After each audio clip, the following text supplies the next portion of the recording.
Ephraim, Ephraim, Ephraim.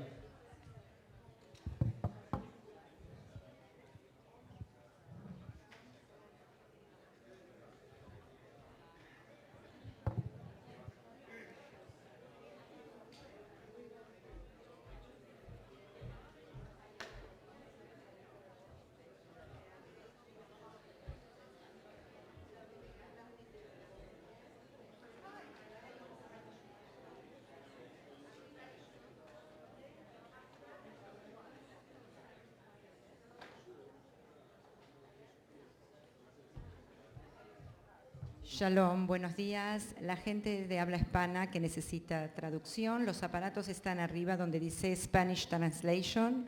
Por favor, dirigirse a recibirlos. Gracias.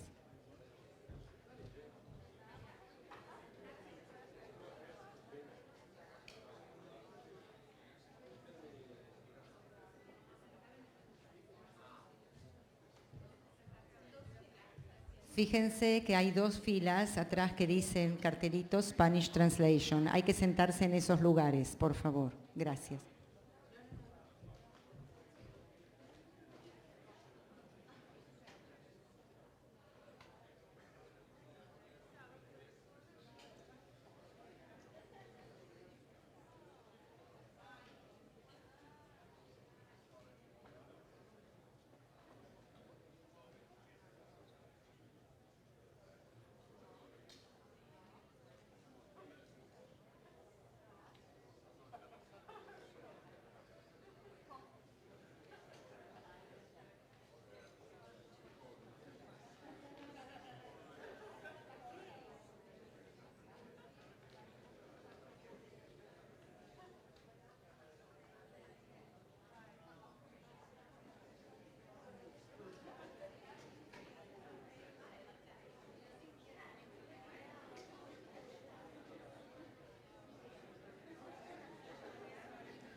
Okay, ladies and gentlemen, if we could please come in, please find seats.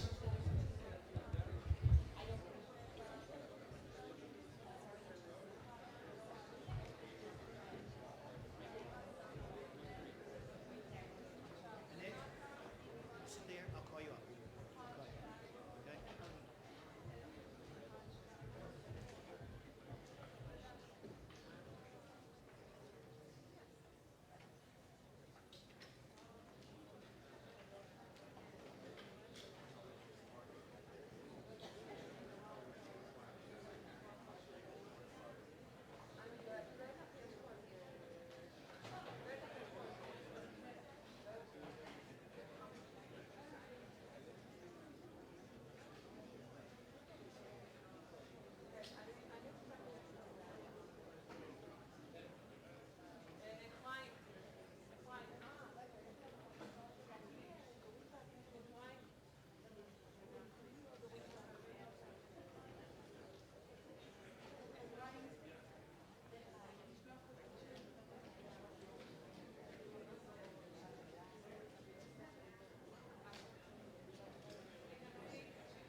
Okay.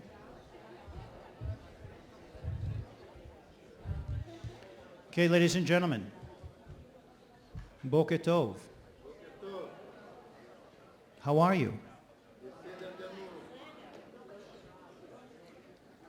Okay, it's time that we gave you more information. Not having information sometimes creates more anxiety, and at this point, we should give you more information. How many of you heard the siren last night? Okay, put your hands down. This is great. How many of you didn't want to hear the siren last night? Okay. Okay, ladies and gentlemen, we're going to do something. Please bear with me. Everyone stand up. Okay. What we're going to do right now is an exercise to relieve anxiety. Okay? And what we're going to do, besides drinking, Jeff, okay? That's someplace else. Sometimes when people have a lot of anxiety, the most important thing is to get as much oxygen to your brain as possible. Therefore, what you're going to do is you're going to take a deep breath through your nose, like this. Bend down. Exhale. Please be seated.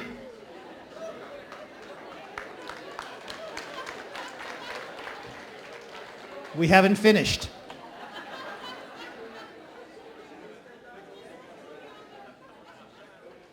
That is the best way to get oxygen to your brain as soon as possible. If anyone's feeling anxious, please do so. Now do me another favor. Look to your right and look to your left, looking back at you, and look forward. Look at the people sitting next to you, ask them their names, get to know them. Where they're from, what they do. Please get friendly.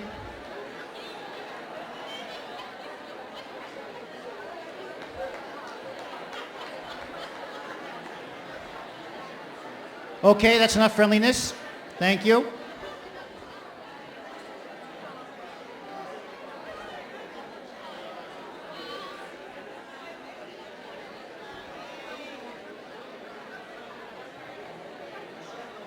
Okay, ladies and gentlemen, another question. More serious now. If any one of you new friends that you've just been introduced to feels anxious, give them a hug. Please be huggable. That's also important. Now another question. Don't get too friendly. Not too friendly. Okay? Another question. Please raise your hands. Whoever here in this audience has been in the military or any emergency services, raise your hands. Okay, those that have raised their hands, you're officially commissioned as Yad Vashem helpers. And what's going to happen is the following. Now I'm serious. If there should be a siren, everyone stays seated. Nobody moves. Aside from our Yad Vashem commissioned helpers, you're going to stand at the sides of each row, and what I will do, 2 rows at a time, direct you to my right.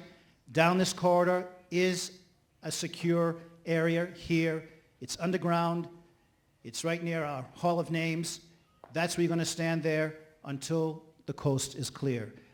If a siren should go off, again, nobody moves. Our Yad Vashem commissioned volunteers next to the rows, left and right, and you'll 2 rows at a time, very quietly go into that area. Everyone understands? Yes? Yes. Thank you. You're a great group. On Monday evening, I thought this was a special group, hearing you singing, especially Espanol. We're all Espanol with Ladino. Okay, not now. Not now. But now I'm convinced that this is an extremely special group. Ladies and gentlemen, not one person has left this group. And that's a tribute to you.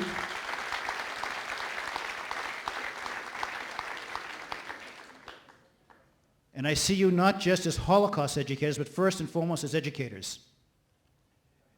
We thank you for being with us. And this is a tough time for all of us, and it may get tougher, but thank you for being here with us during this time, and we will have this conference. Thank you very much.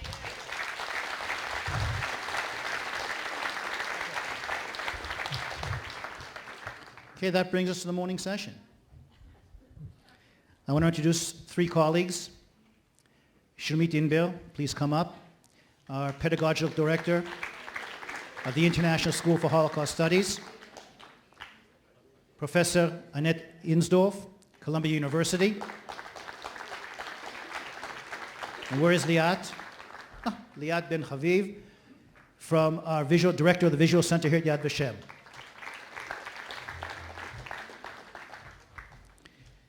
Before we begin, a few words to connect yesterday and today.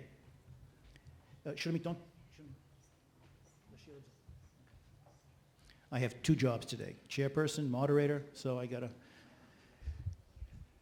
Yesterday we talked about the first generation, those that were collecting, those that were writing the history. And as Professor Bauer said very profoundly, that the history of the Holocaust was being written during the Holocaust itself. And Avner mentioned that by the time we got to the 1980s, there were teachers, the second generation, whom we're going to talk about today, second and third generation. They had to try to find the meaning. The documents were there, the story was there, but how do we find the meaning? How do we take this into the classroom? How do we translate this tremendous body of knowledge and documentation to educational tools in the classroom? And that's who we are. We can't bring everything in the classroom. And today, we decided to start with the epic film by Claude Lanzmann. And this panel with bits and pieces of the film that we have prepared. We'll discuss the importance of that film, the educational uses of that film. Directly after that, we have three presenters. We have Professor Daniel Goldhagen. Is Danny here? We'll find him. Alexandra Zapruder. Alexandra, where are you? Oh, there you are. Okay. And Michel Kichka. He'll be here probably a little bit later. That each one of them is going to give an insight into a different aspect that concerns us as teachers. How is it humanly possible? How did ordinary people, ordinary Germans, and others become mass murderers? What does it say to us as educators? Alexandra, who's going to give us the diaries of children that were written during the Holocaust. But it's not just what they wrote, it's what we can do and inspire with these diaries in our classrooms. And Michel Kichka is going to talk to us about the graphic novels. Do you all know of Maus, Arch Spiegelman? Well, he's our Arch Spiegelman. And Michel Kichka has written in French. It's been translated into Hebrew. He's working on an English version about how to understand the events that happened to his father during World War II and how we can use that in the classroom. This afternoon, you're going to hear from 8 different organizations, their educational vision of how they implement Holocaust education in their different organizations and countries. At the end of the day, and this is a long day, we have 5 dramatic presentations, 2 plays and 3 films that you've chosen to take part in, also to try to understand this second generation and the problems of identity and what we do with this and how we can use this in the classroom. Ladies and gentlemen, that's today. Let's begin.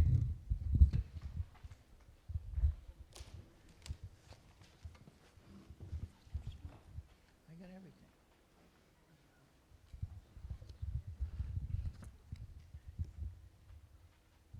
The film Claude Lanzmann, that was produced in 1985, after 10 years of work, it's based solely on interviews of survivors, former Nazis, bystanders, and it uses no archival material.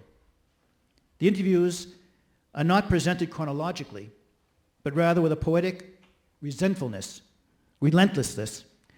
that exposes difficult truths by focusing on detailed investigations that shed light on actions and attitudes. The testimonies are often filmed on the present pastoral backdrop of former killing sites. From about 350 hours of testimonies that were collected over the course of 10 years, an Israeli film editor, Tziva Postak, selected 9.5 hours. Shoah generated very important media around the film when it was released in late 1985, and it won several awards. Shoah is considered an historic milestone within Holocaust films, mainly because it provides an alternative way of dealing with the Holocaust on film. We're now going to see the first few minutes of the film, which will give, as Liat has told me in more than one conversation, the backdrop for the entire film. So let's see the first 3 minutes. James, 1.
schwer zu erkennen, aber das war es hier.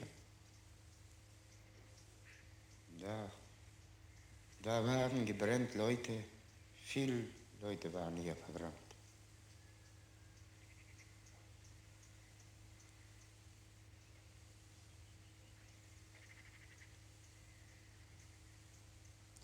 Ja, das ist das Platz.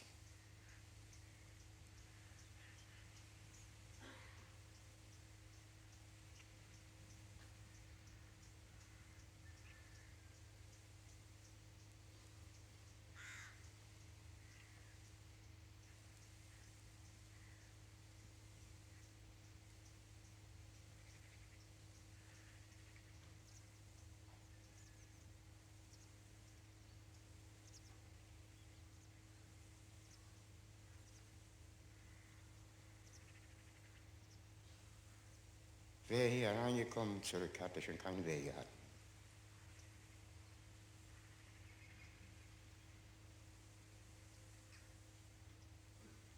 Die Gaswagen sind hier reingekommen, daher waren 2 große Ovens. Und nachher haben die hier die reingeschmissen in dem Ofen und das Feuer ist gegangen zum Himmel. Zum Himmel? Ja.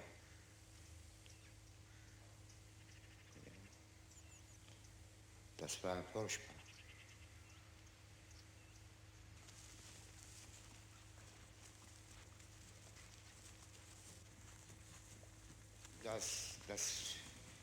Das kann man nicht erzählen. Niemand kann das nicht bringen zum Besinnen, es war so, was da hier war. Unmöglich und keiner kann das nicht verstehen. Und jetzt glaube ich auch, ich kann das auch schon nicht verstehen.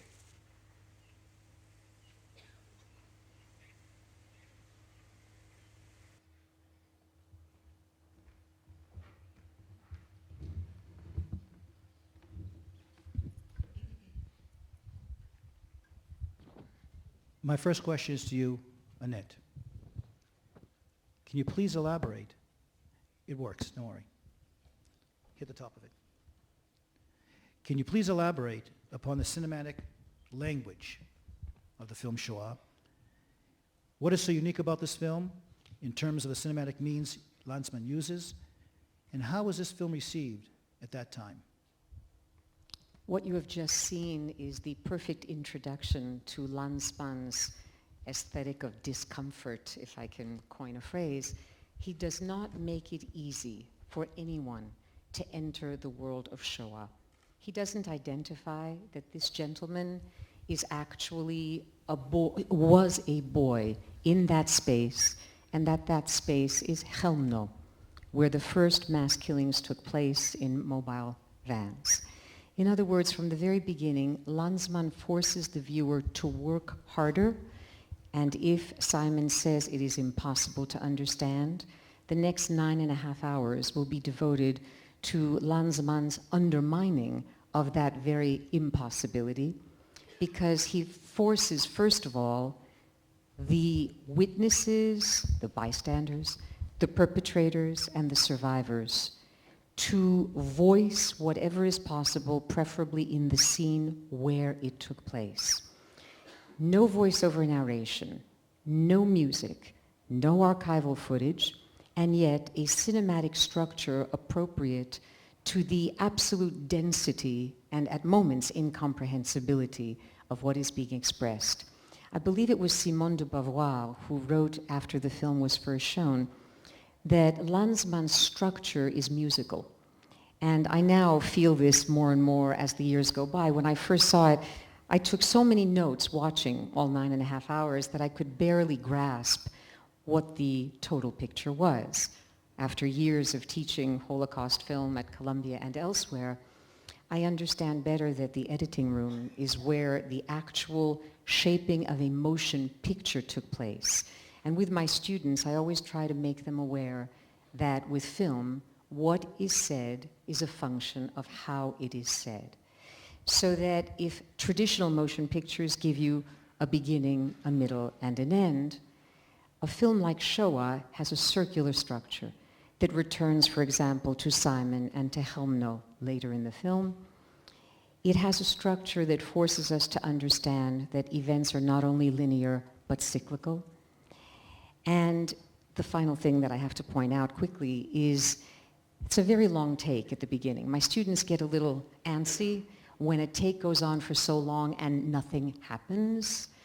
That's part of the story here, that the peaceful landscape of Helmno cannot articulate its past horrors. Spaces, as in Night and Fog, when Alain Resnais, years earlier, went back to the present-day Auschwitz of the mid-1950s, the question raised by both directors, how can human beings be expected to remember everything when the landscape itself, when nature forgets, when oblivion inheres in the very earth? Shoah will unfold in that vital tension among these questions. Thank you, Annette. Liat, what is so unique about Shoah in the light of earlier films about the Holocaust? Shoah comes out in 1985. It's 20-some years after Eichmann trial, which was, as all of you are very much aware, the first maybe public event where the testimonies, the witnesses, told their stories publicly. It was a global media event in 1961 schemes or possibilities. Tapes flew from Jerusalem all over the world to show in real time, a day or 24 hours later, what was happening in Jerusalem. And the first time that survivors gave their stories was a testimony in a courtroom. It was, they were witnesses. In those years, of course, in the 40s, 50s, and 60s, many films come out about the Holocaust less, but more about the war. Alain Resnais's film maybe was the first one in 55 that really speaks about the Nazi atrocity. Holocaust is not mentioned there, but Nazi atrocities and the crimes against humanity. The films that come out, maybe most of them are dramatic fiction and some of them are documentaries, but witnesses did not appear on screen, mainly in the West. They did not tell their stories just, frankly and frankly on screen, and people are not used to seeing witnesses. There are very few examples of survivors telling their stories on film, some of them in the 70s in Israeli Broadcasting Authority documentaries, some of them also in UK and a little bit in France. But we are not used to seeing the story of the Shoah told by the people who went through it on screen, and not in such breadth and depth, of course. Shoah is the first or most extreme way, since, as Annette explained, he uses only testimonies, and only the story is being told only by survivors and one historian. It's the first time that we see the story told in this manner. And again, as Annette was explaining, the first segment here, the contract that Lanzmann is doing with his audience, like every director doing the contract of viewing with his viewer, with the viewers. The first few minutes are always the contract. Which film am I going to see now? If it's a film starting with a car chase in the night, and somebody is getting shot, you're probably in a mafia film or something. And when the film starts with birds and butterflies and curly handwritten titles go up, then you see that probably your wife or a chick flick is being chosen for you. So this kind of contract here is you are going to listen to a story that it's very difficult to tell, that we are unable to recreate it. There is nothing left to show for it. You can not really see the victims because they were murdered. So what you're going to see is a story that it's so difficult to tell that we will tell it again and again from different perspectives, and that's very early, to give all these points of view of people that were there at the time. You're going to hear it from different people over and over again, for more than 30 people that are in the last edit of, in the final edit of Shoah. That was really groundbreaking, and I really wanted to know if Annette could tell us also a little bit about the global event that Shoah, because I was curious. Sorry, Ephraim. Just because I didn't answer That's my that job. initially. What are you doing, Liat? I mean, it Okay. did. Shoah got some of the most extraordinary reviews, especially in New York, where I live, that I have ever seen for a documentary, because it's hard for a reviewer to urge his or her readers to go see a 9.5-hour film about the Shoah. And yet, they managed, because the film actually did quite well, commercially speaking, given that you couldn't have any turnover in theaters. There were 2 shows a day maximum, usually just 1. It had a global reverberation, and I believe that many filmmakers after Shoah had to rethink how to make a film about the Holocaust. Or they were in dialogue with Shoah. I think that many films afterwards were with dialogue with Shoah, saying, I'm going to do it different, or Claude Lanzmann is like a leader for something, but I think we'll talk about it educationally. And the other thing is that it's the first, that's before that, just to make it clear, before that usually documentaries were archival material, accompanied by a narrator, a historian, a know-it-all storyteller. So this is a radical change, really a radical change. I'm going to ask another question that wasn't prepared. Because we talked about yesterday the first Hollywood film, Holocaust, Gerald Green, early 1980s. He chose the word, not Holocaust, but Shoah. Why? Well, it's the Hebrew word that means annihilation, which Lanzmann, when I interviewed him back in 1985, said is far more appropriate than the dubious term Holocaust, which presupposes a kind of natural disaster. It is perhaps unfortunate that the word Holocaust has completely dominated the discourse of the event. The word Shoah is more apt, and yet perhaps because it is the Hebrew word rather than an American word, just as we're using English in this entire conference, I'm not surprised that that was the case. I think that Claude Lanzmann all the time tells us that how can you present the fear, the fact that people were terrified. You can't present it. He says there's a wall of fire when we talk about this event. And only afterwards he agreed that survivors will be the only one that will present it. For him, he really, I think before Professor Bauer even said that this is really an unprecedented event, and it needs a special word, and it needs a special film even. Just to finish this point, when we catalog the film Shoah in the Visual Center, which is a digital film library, back in 2005, end of 2005, we asked, of course, all filmmakers to give their consent to the film being cataloged and viewed at the digital film library. And obviously, we turned to Lanzmann and asked him to give us his authorization. You can imagine a director that makes a film of 9.5 hours. I usually very carefully say that he's a very meticulous person. He's, very strict. And he wanted to see the cataloging. He wanted to see how we cataloged it. So we sent it to him, and he called us back and he said, I'm sorry, but you have an error. You're mistaken. I was very ashamed and very stressed. What did I do wrong there? And he said, you're mistaken because this is not a documentary film. And then I was, okay, what is it? So it's not a documentary film? How can you call it? He says, this is one of a kind. It's a one-of-a-kind film. And of course, I had to agree with him, but then I had to make him understand that in databases, if you don't put the category right, then nobody will find your film. So he agreed to put it as a documentary, but it is a one-of-a-kind lexicon, a cinematic lexicon of Holocaust stories for me. Thank you. We're going to see now another clip.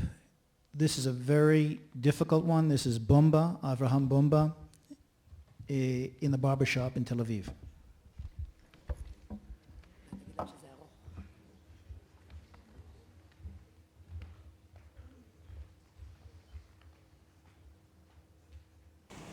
Tell me, this woman, they had long hair, And most of them, they had long hair, they had short hair, but we had to do the job to get rid of the hair. Like I mentioned that, the Germans, they needed the hair for their purposes. But I have asked you, and we didn't answer, what was your impression the first time you saw arriving this naked woman with children? What did you feel? I tell you something, to have a feeling over there was very hard to feel anything or to have a feeling. Because working there day and night between that people, between bodies, men and women, your feeling disappeared. You were dead with your feeling. You had no feeling at all. And matter of fact, I want to tell you something what had happened.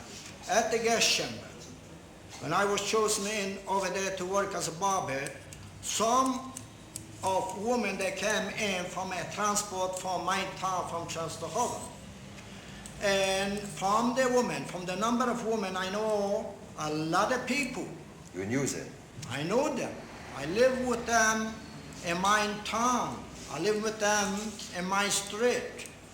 And some of them, they were my close friends.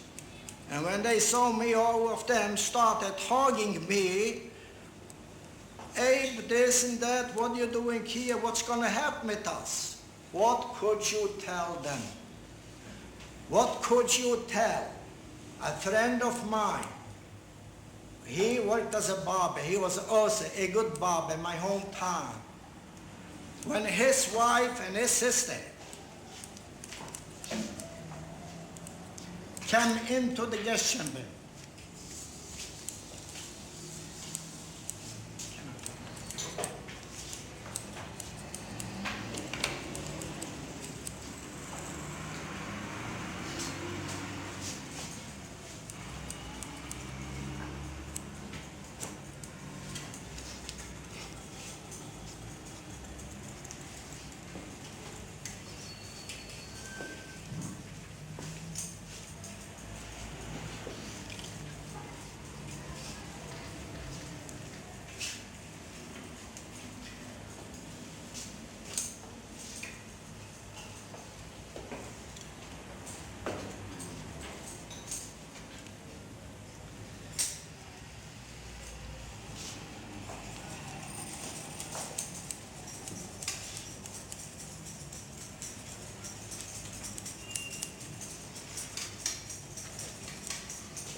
You must go.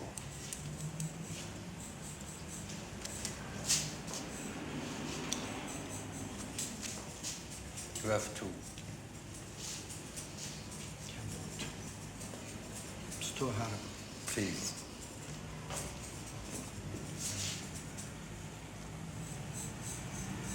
We have to do it. You know it.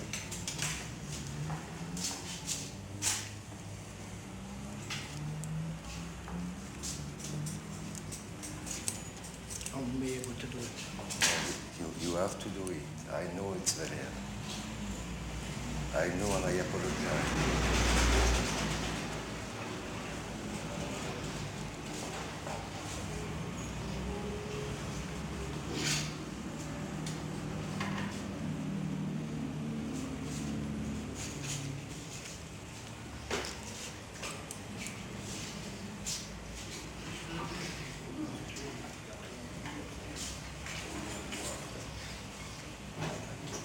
Don't keep me long with that, please. Please, let's go.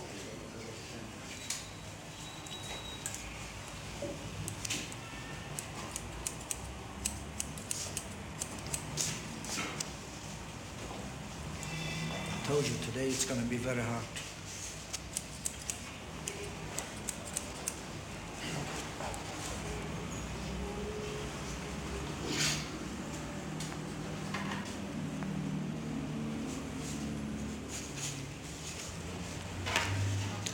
Taken in with bags. That was transported to Germany.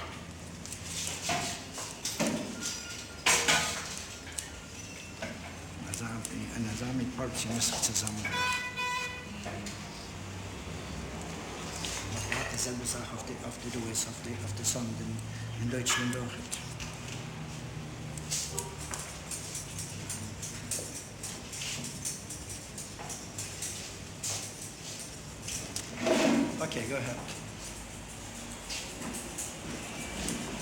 Yes, what did he answer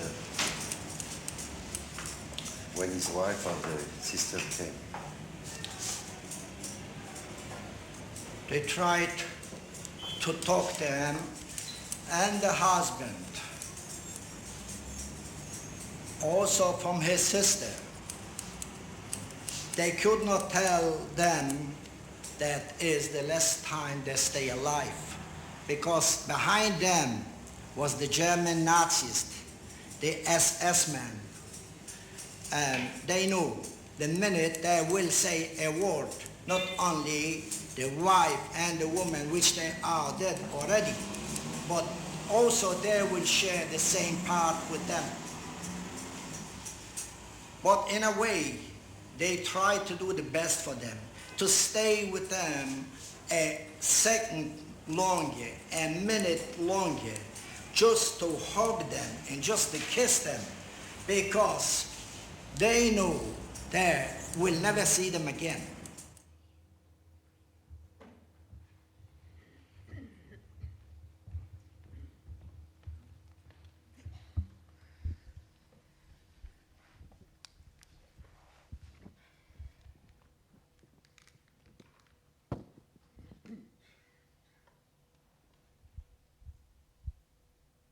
Shulamit. Today the eyewitness and testimony are central pedagogical tools in our work. What's their role, both today and in the future, for our educational work? And how does Shoah fit into this picture? I tell you, it's very difficult for our pupils and also for us to grasp or to imagine what does it mean 6 million people killed. 6 million is a number. It's not something that you can imagine. But when one person stands and says, I was there, I saw it with my eyes, I heard just what Bomba said he heard, I felt immediately a sense of connection, and I saw it thousands of times, is done between our pupils and the survivors. The moment they hear the survivors, something from that, I call it empathy, I call it a sense of wanting to know more from that, I call it a sense of commitment afterwards, of trying to find the meaning. The survivor has a central part in reaching our students' heart. And I'm saying it's not only in words, it's also in eye expressions, it's what in between the words, and it's also the moments of silence. When we saw Bomba here with the silence, it's more than even speaking.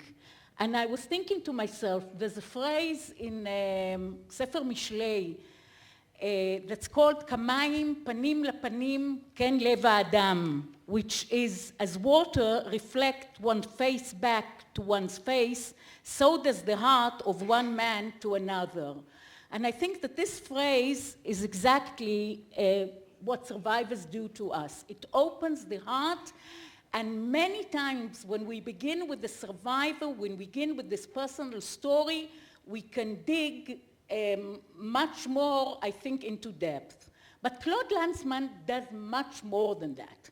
Claude Lanzmann chose, as we said, to do the movie with eyewitnesses. He took them there, but as we see here, he also asked them questions. The question that Claude Lanzmann asked them is the meaning, actually. He does it in a way that I speak to my students also about it, because it can cause what Professor Dominic Lacapra said, a traumatic event for the survivor when you take him too far. But Claude Lanzmann really managed to bring, in the sessions that I do with my students, to ask many questions.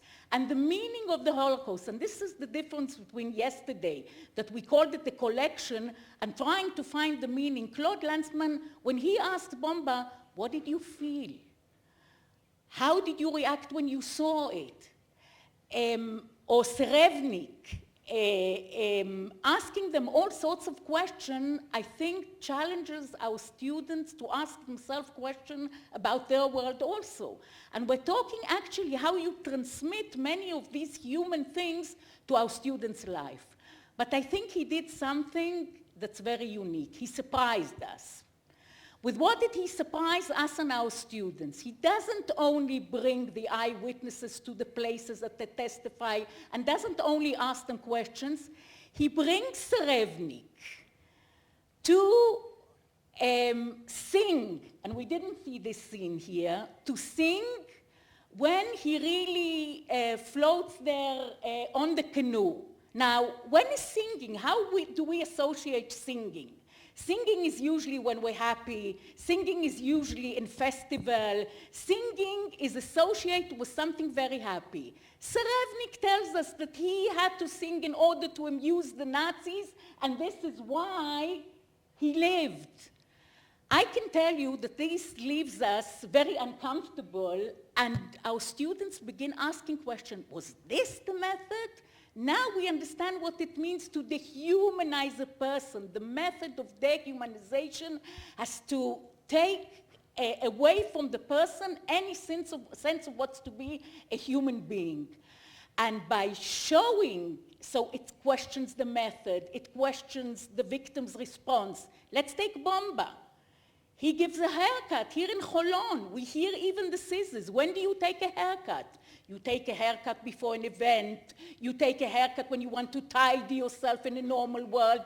When does he give the woman a haircut? Before they are sentenced to death. And he can't even tell it to them. The husbands can't tell it to their wives that they are sentenced to death. The moral dilemma screams to the sky. What does it mean to live in the world of choiceless choices? It raises so many things that we can take with our students. And again, I'm saying we can criticize Claude Lanzmann about many of his methods. We take survivors today, I think, to a place where survivors don't only testify how they were terrified, but also the power of life. Claude Lanzmann, this is not his mission here. He wants to explain what's to be frightened, what's to be terrified, and I think he brought us very near that.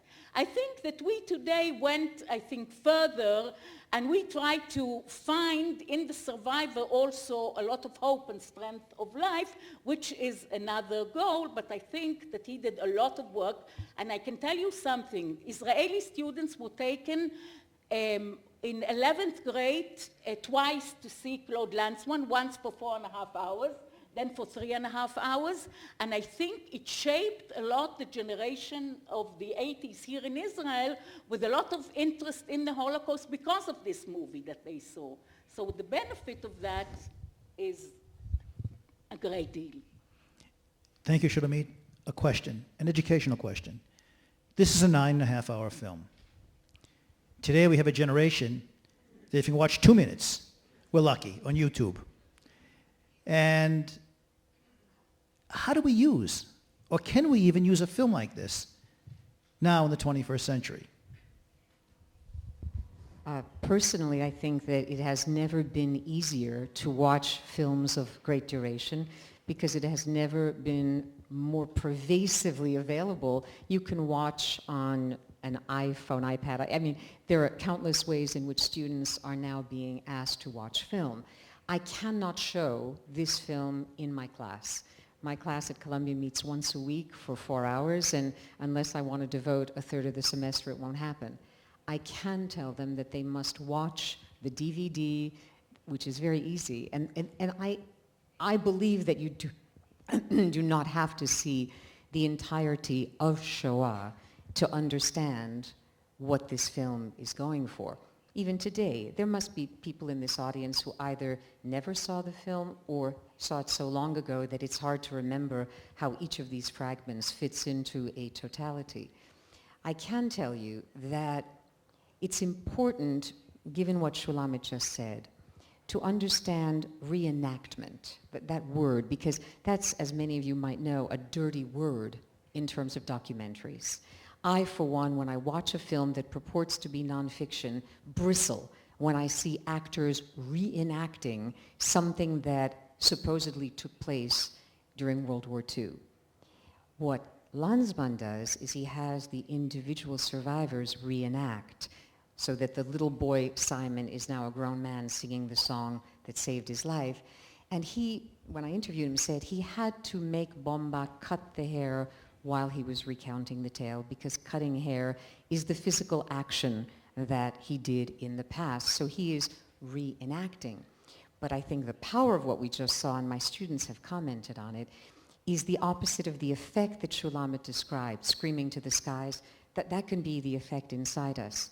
And yet what we have just seen now is all about control, emotion. In other words, emotion that does not surface and is therefore infinitely more powerful. Part of me is battling on Bomba's side for his privacy. I don't want him to be hectored by Lanzmann into giving away his most personal, horrific memories. And part of me wonders, what the hell is that guy whose hair is being cut at that moment thinking? That's after seeing the film many times that I can raise the question. What I can tell you is that there, as Professor Insdorf said, we had different ways today, different platforms to show the film. We did a screening actually for a film students, the Camera Obscura film students in Tel Aviv a couple of years ago. We had a conference there, a day, and we screened in the library the film like in a museum settings, if you may.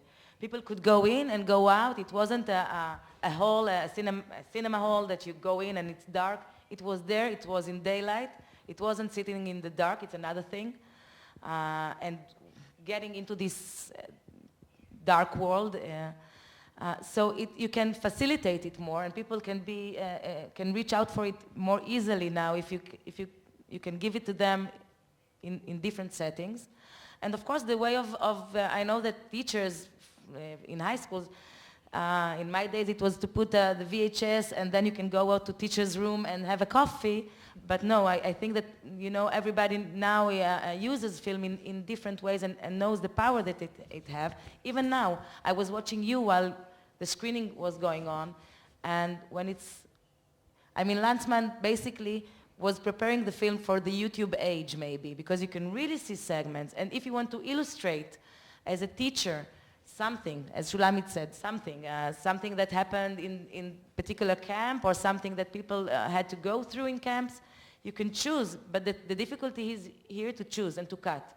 It's very difficult to say, okay, I have a 2-minute segment.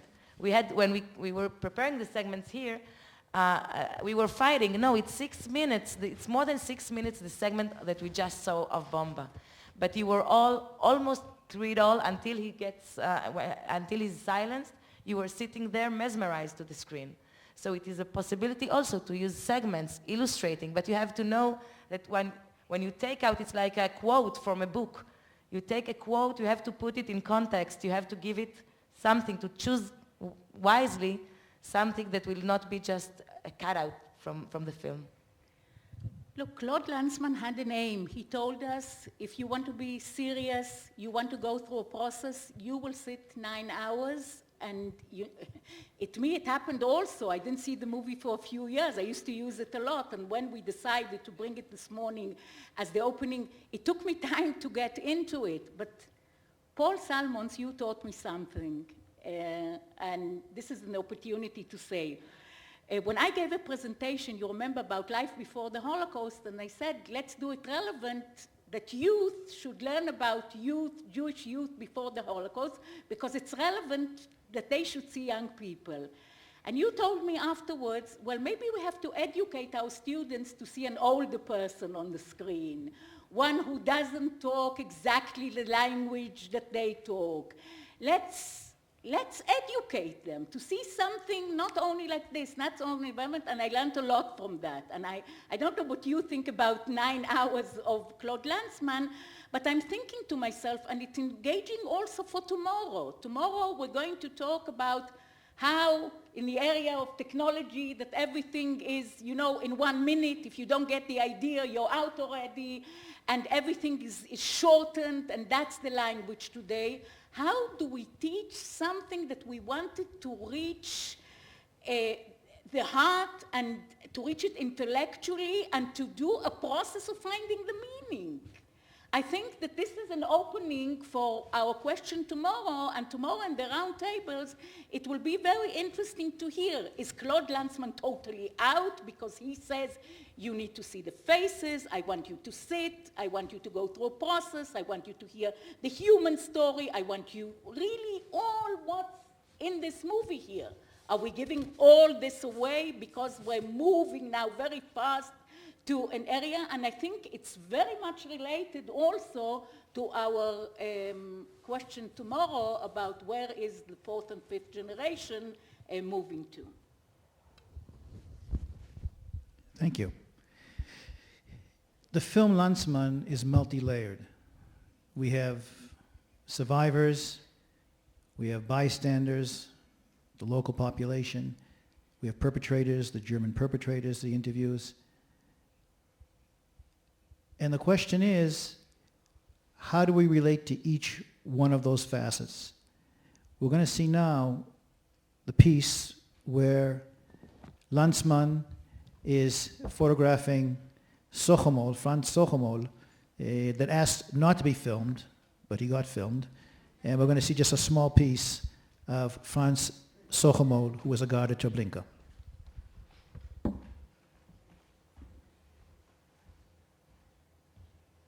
Die kleinen Gaskammern, das nicht mehr verarbeitet haben, die waren Tag und Nacht in Betrieb. Damals. Ja, aber können Sie ganz genau schildern, Ihren ersten Eindruck aus Treblinka? Ganz genau mit, Ja, das ist sehr wichtig. Der erste Eindruck in Treblinka für mich und für einen Teil meiner Kameraden war katastrophal, weil man uns nicht gesagt hat, wie und was, dass dort Menschen getötet werden. Das hat man uns nicht gesagt. Sie wussten gar nicht? Nein. Das ist unglaublich. Ja, aber es ist so. Ich wollte ja nicht gehen. Ja. Und mir, das ist gerichtlich bewiesen. Ja. Und mir hat man gesagt, Herr Suchermann, dort sind große Werkstätten für Schneider und Schuster, die werden Sie überwachen. Ja. Nicht wahr? Aber Sie wussten, dass es ein Lager war. Ja, man hat gesagt, der Führer hat Umsiedlungsaktionen angeordnet. Ah, ja. Das ist ein Führerbefehl. Ja, ja. Verstehen Sie? Umsiedlungsaktion. Umsiedlungsaktion. Ja. Man hat nie gesagt töten. Ja, das verstehe ich. Herr Suchermann, wir reden gar nicht über Sie im Moment. Wir reden nur über Treblinka, weil Sie sind ein sehr wichtiger Augenzeuge und Sie können erklären, was war Treblinka. Aber bitte nennen Sie mir nicht meinen Namen. Nein, das habe ich. Ich habe es versprochen.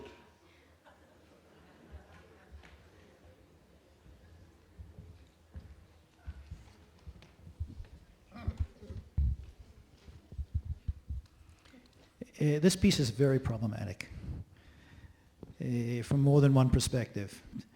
And the question to all of the panel is, how do we use this in an educational setting? What are the pitfalls in terms of understanding a person here 30 years later saying the things he's saying about a death camp where close to 890,000 Jews were murdered? Please. There are at least 2 or 3 ways to respond to the clip and to Lanzmann's general dogged detective work throughout the film. I mean, this is a man, talk about yesterday, I was so moved by Serge Klarsfeld, his investigative work, what a detective he has been over the decades.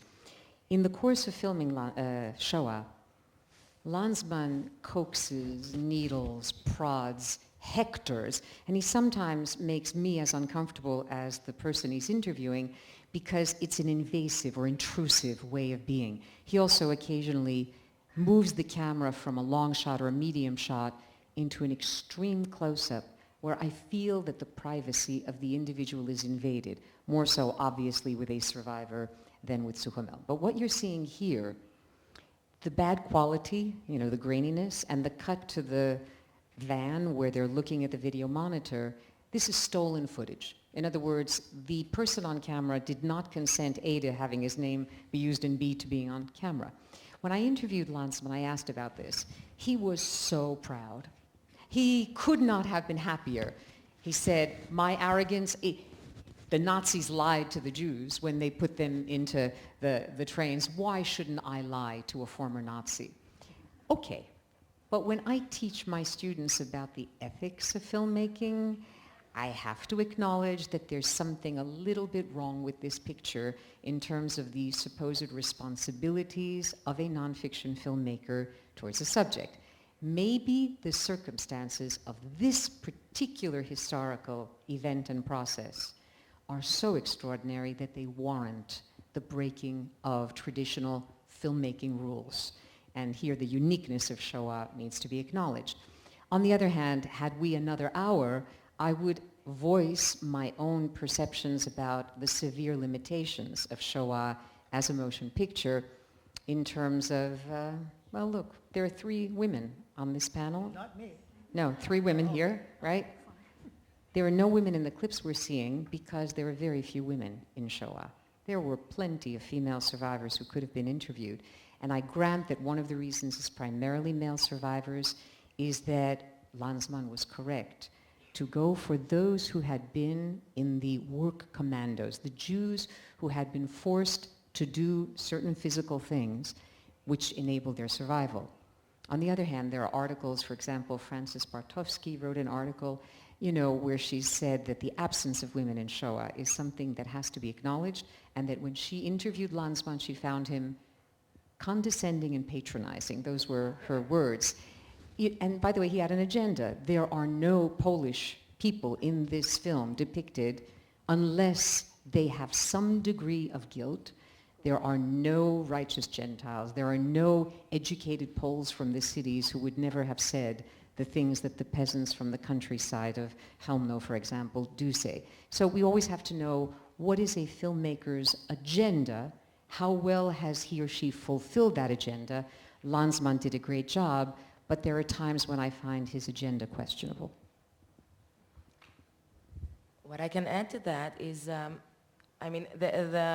the complexity of giving testimony. It's not mainly the Shulamit part. I think that part is what Annette just said. But also if we refer back to Bomba and to the invasiveness of his interviews, and you almost want him not to respond. It's so difficult to bring somebody to tell their stories. And today, how do we see them? And to take it in consideration when we watch the film with students. Lanzmann, the main thing that for me is important in this film is the way we work with the absence of the truth, with the absence of knowledge at the time of the people, what they knew and what they didn't know and what they chose not to know in certain cases. And of course with the absence of everything that was annihilated during the Holocaust, if we project on from his cinematic way of doing the film to the story itself. I think again that you have to remember to put everything in perspective and in context when you use this film, and to remember it was a film that was made in '85. What is the nowadays we see people interviewing in filmmakers that want to shock you and want to tell you something that was not told before, or tell you something so strong that now you will understand. It's impossible. It's the little details. It's the absence. It's the things that are not said, as Shulamit, the silences. And in that case, we have to always question ourselves when we use film, when we teach about the Holocaust. To what degree do we push it? To what degree do we want somebody to burst into tears in order to make it clear? For me also, this kind of emotional outbursts or sensational interviews or shock, sometimes it's better to do less and to be very picky in the things that we want to say in classrooms or to students, And for me, this is what it raises. You have to know, if you see that, just this segment, I'm not sure that today's people will believe Suchomel. Will they believe him? He really didn't know anything? So we have to take that also into our minds. That's why an educator can use Sochomol, because it's not so much if he's saying the truth or not. With my students, I will discuss what doesn't he see, Sochomol.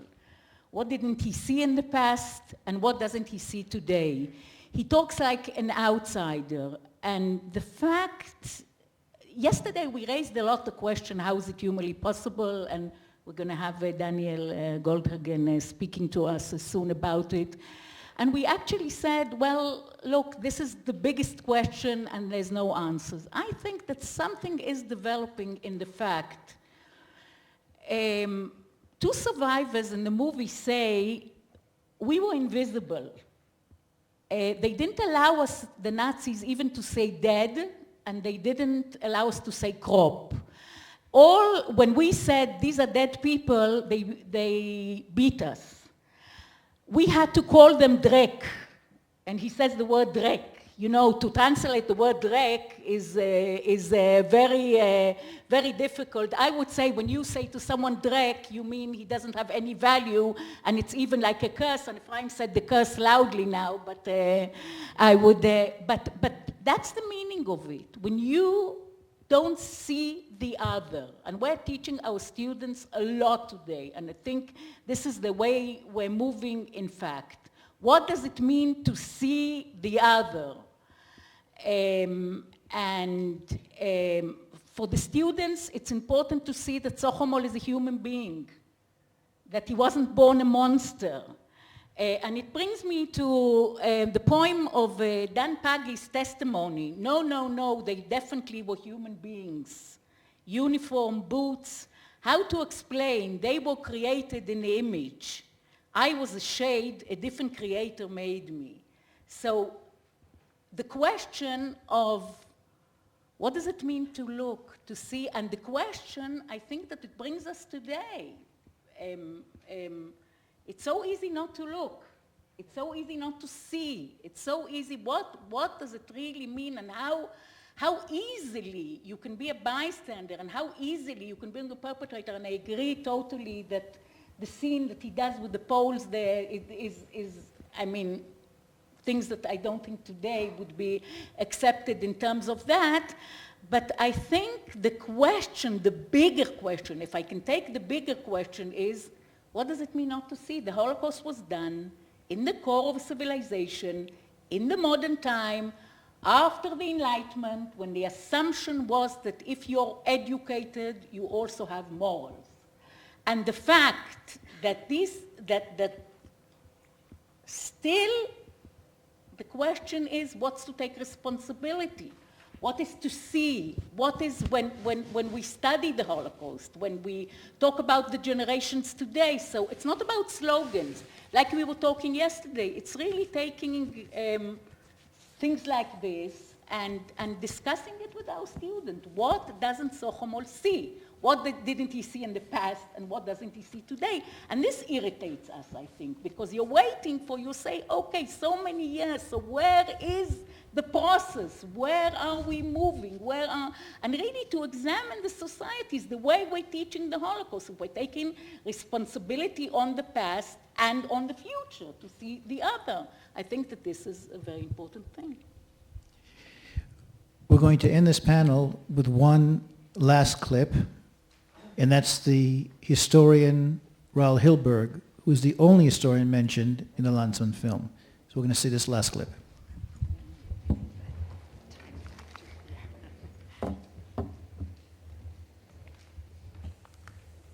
Starting out in one ghetto, which obviously is being emptied, the train leaves for Treblinka. It leaves on the 30th of September 1942, 18 minutes after 4 o'clock, by schedule at least, arrives there at 11:24 on the next morning. This is also a very long train, which may be the reason that it takes so slow. It's at 50G, that's 50 Güterwagen, 50 freight cars filled with people. That's an exceptionally heavy transport.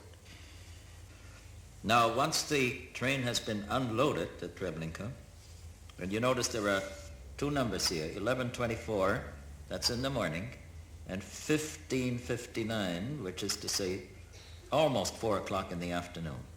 In that interval of time, the train has to be unloaded, cleaned, and turned around. Has to be very fast. Has to be turned around. And you see here the same numbers appear as the Leerzug, now empty train, goes to another place. And it leaves at 4 o'clock in the afternoon, and now goes to that other place, which is yet another small town, where it picks up victims.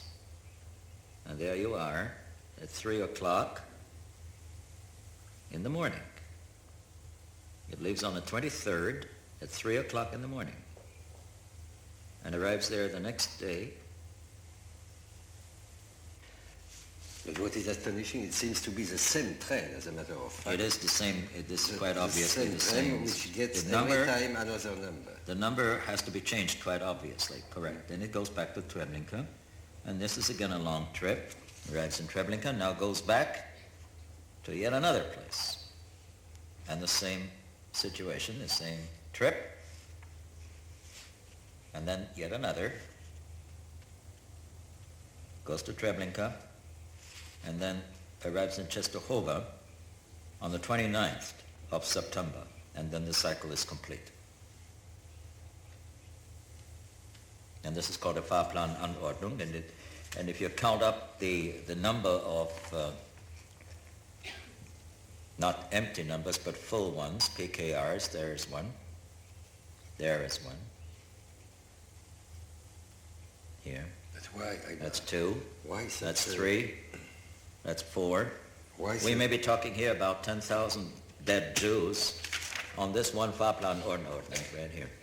More than 10,000. Well, we will be conservative. Yes. But why such a document is so fascinating, as a matter of fact? Because I was in Treblinka, and to have the two things together, Treblinka and the document. Well, you see, when I hold a document in my hand, particularly if it's an original document, then I hold something which is actually something that the original bureaucrat had held in his hand. It's an artifact. It's a leftover. It's the only leftover there is. Yes. The dead are not around.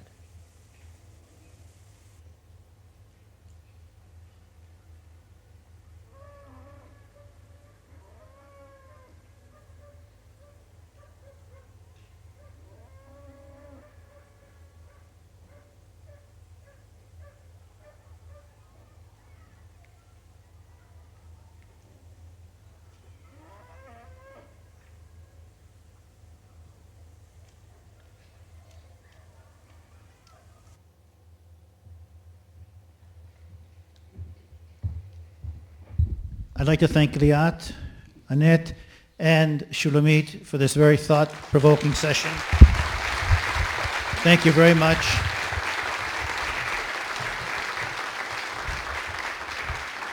And before we take our break, Eyal, a few words from Eyal.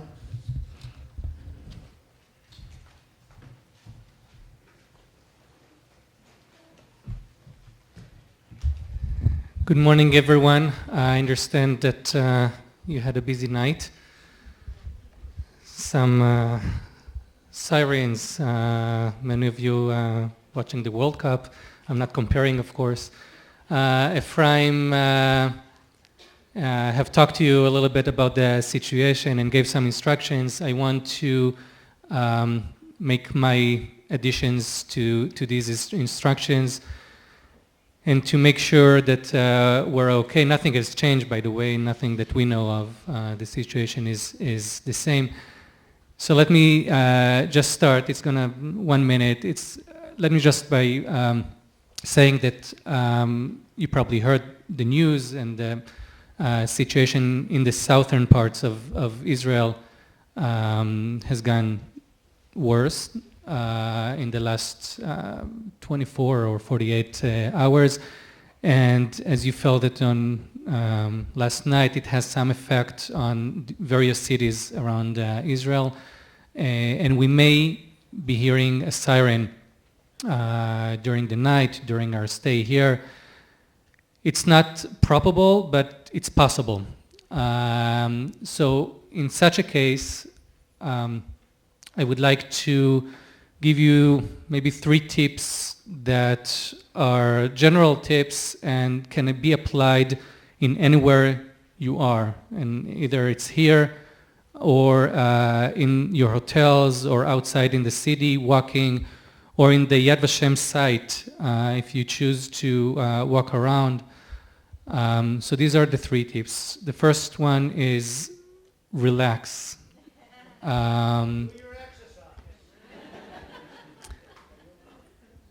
Now it's really hard. I once when I was younger, I learned how to dive, scuba dive, and that's the first rule actually that you learn.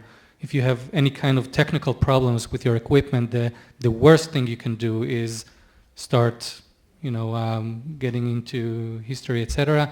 So relax. The second thing you need to follow is to go, especially specifically here in this school, to go lower, to go to the lower levels. Thank you. So right now, actually, this hall is pretty protective because it's in the lower level, and it's fine. If there is a siren during the day mornings in the plenary sessions, what we're going to do from here is try very slowly, and very calm, just to walk from this this exit and be in the hall of this level, and that level also is okay. This level is preferable, but that level is also okay. If you are watching us from the VIP room, or if you are during the breaks and you're in the second floor, third floor, so what you need to do, again, very relaxed, and we have about 1.5 minutes to 2 minutes of just walking down a level, and if you can, walking down 2 levels. Watch out for your fellow colleagues and people.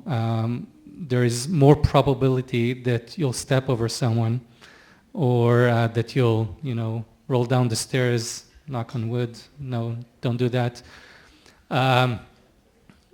Than anything else happening. So this is the second tip. And the third tip is to avoid from the windows. Okay, so stay away from the windows.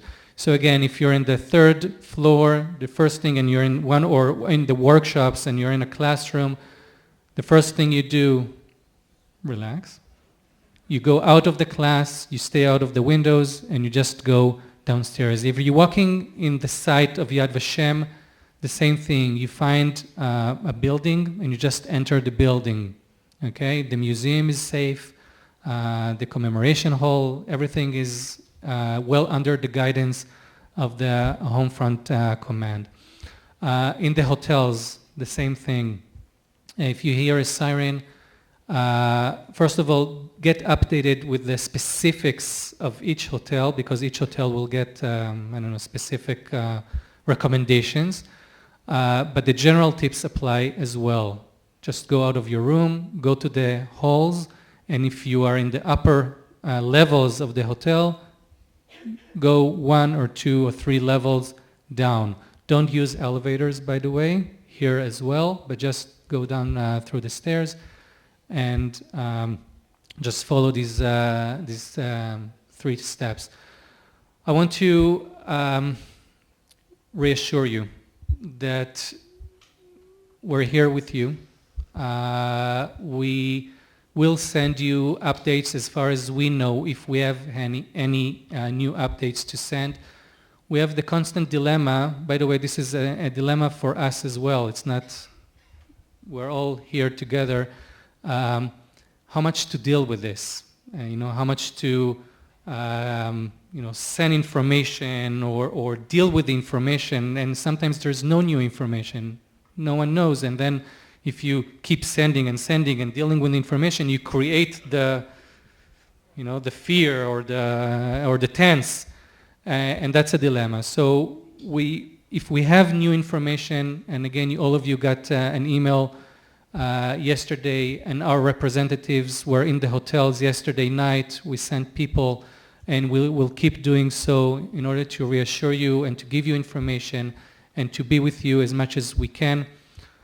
I want to also present to you Eli Cohen. He's the person standing next to Ephraim. He's our safety guy here in Yad Vashem, and I promised him not to put him on stage, so I will keep this promise.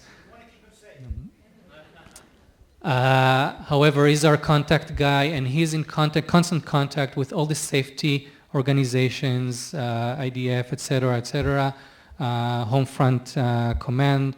So we get our instructions and our updates from Eli and from these organizations. I want to end by saying welcome to the family. This is also a window to enter into a family. One of the purposes of this conference was to create a network and to create a family of people that took upon themselves to commemorate and to educate. And in a family, you also experience these times, these periods, these situations, and this is part of our life. So welcome, and we do feel as a family.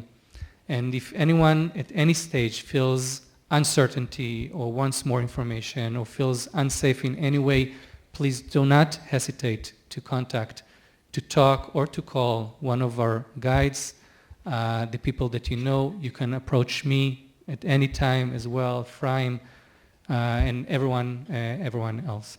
So thank you very much, and let's have some coffee. And Okay, wait 1 second. Where are you going? Where are you going? I didn't tell you could leave. Look at your watches. It's 10 o'clock. We're back here at 10:30. And again, look to your right, look to your left, and hug your neighbor. See you at 10:30.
לא. עכשיו כל אחד יעלה פה על הזה, אני לא צריך את זה. מפנה את הכל? אתה יכול לפנות את הכל פה, נשאר רק את זה. כן. זה כל אחד עולה לדוכן וידבר. נפגש ב-12:15. אהבת את התרגיל הזה? כן, כן.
בוא נוציא רגע את זה.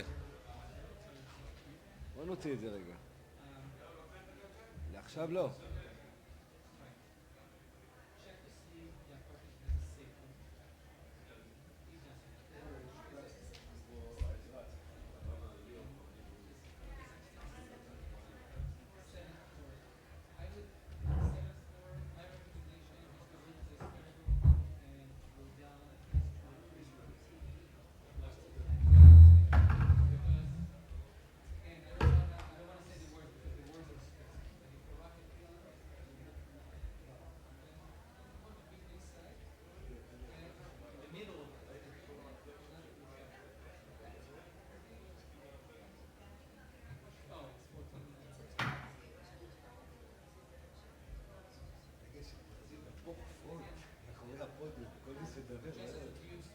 להחביא אותו.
המיקרופונים האלה לא עושות, נכון?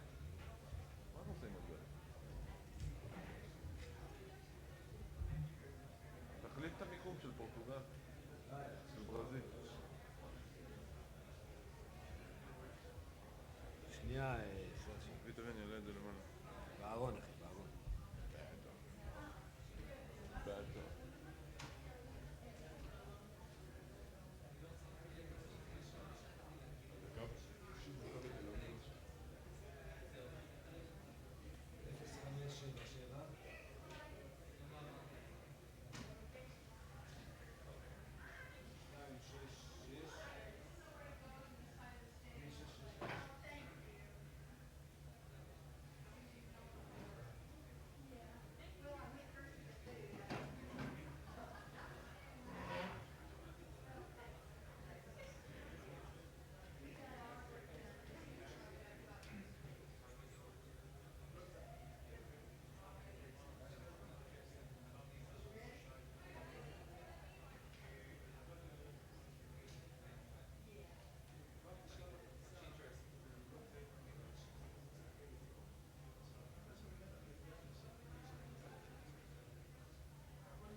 Okay, ladies and gentlemen, maybe come into the Safra lecture hall. Please find your places. Sit next to someone you don't know.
Okay, we're about to begin. Please find places. There are empty seats. There are plastic chairs if someone would like to sit on the side.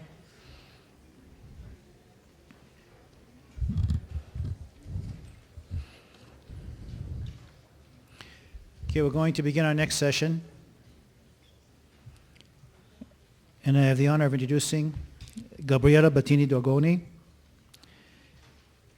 She has been working for the Council of Europe since 1976 as an educational advisor. She's now the director of the Secretary General. She has many publications, one of them Speaking Across Borders, the role of higher education in furthering intercultural dialogue. Gabriella.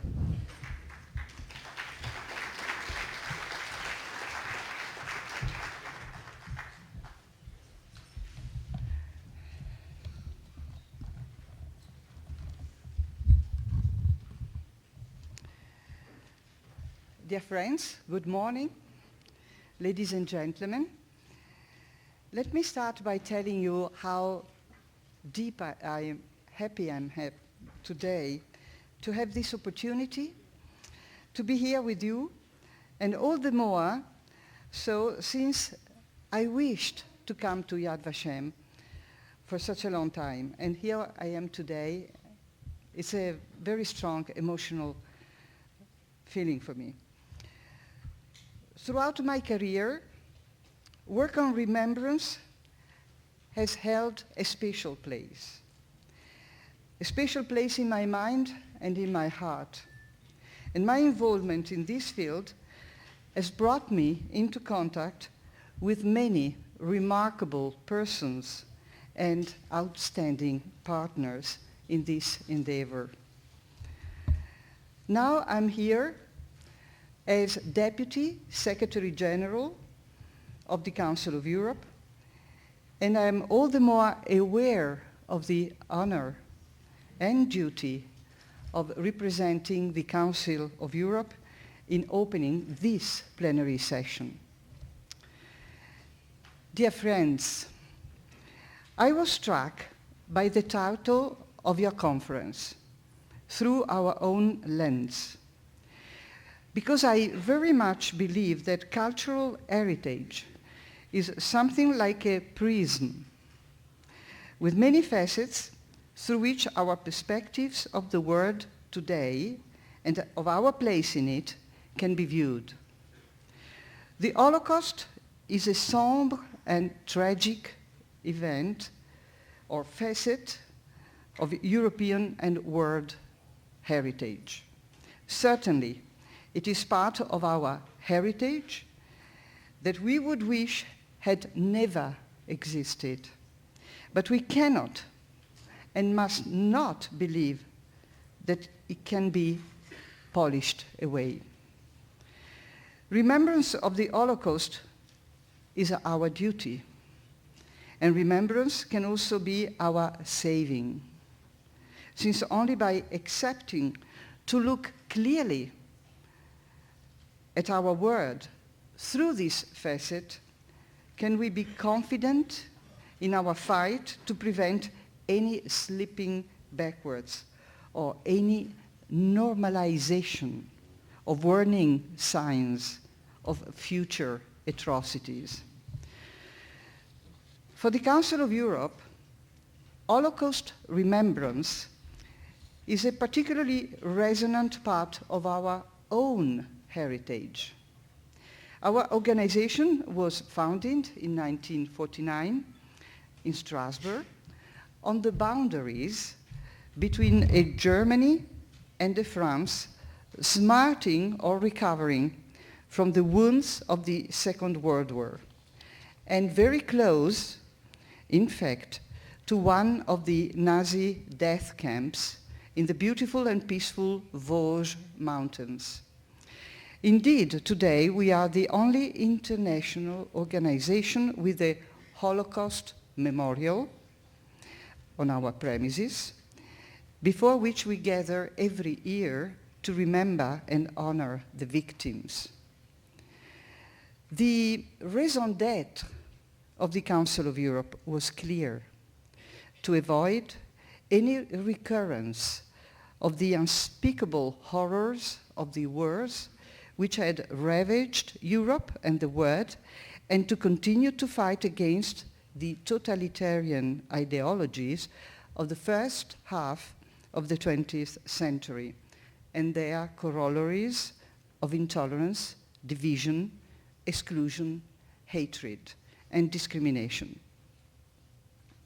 Our dream was to build up new European societies based on the values of democracy, human rights, and the rule of law, in which every human being is accorded equal value and equal dignity.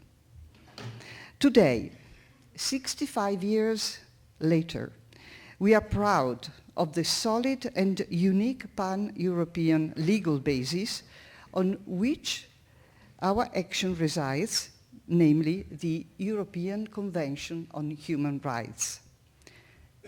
Imagine 800 million Europeans can apply directly to the court in Strasbourg to ask for their human rights to be upheld. I'm sure you will agree with me that this is an enormous achievement. And this convention is supported by a rich array of legal instruments and standards in related fields, which are backed up by monitoring and increasingly by assistance on the ground to our member states and beyond. Let me say a few words about how the theme of the Holocaust, remembrance, has been channeled into our standards and into our activities, particularly as a starting point for our body of work on prevention and education.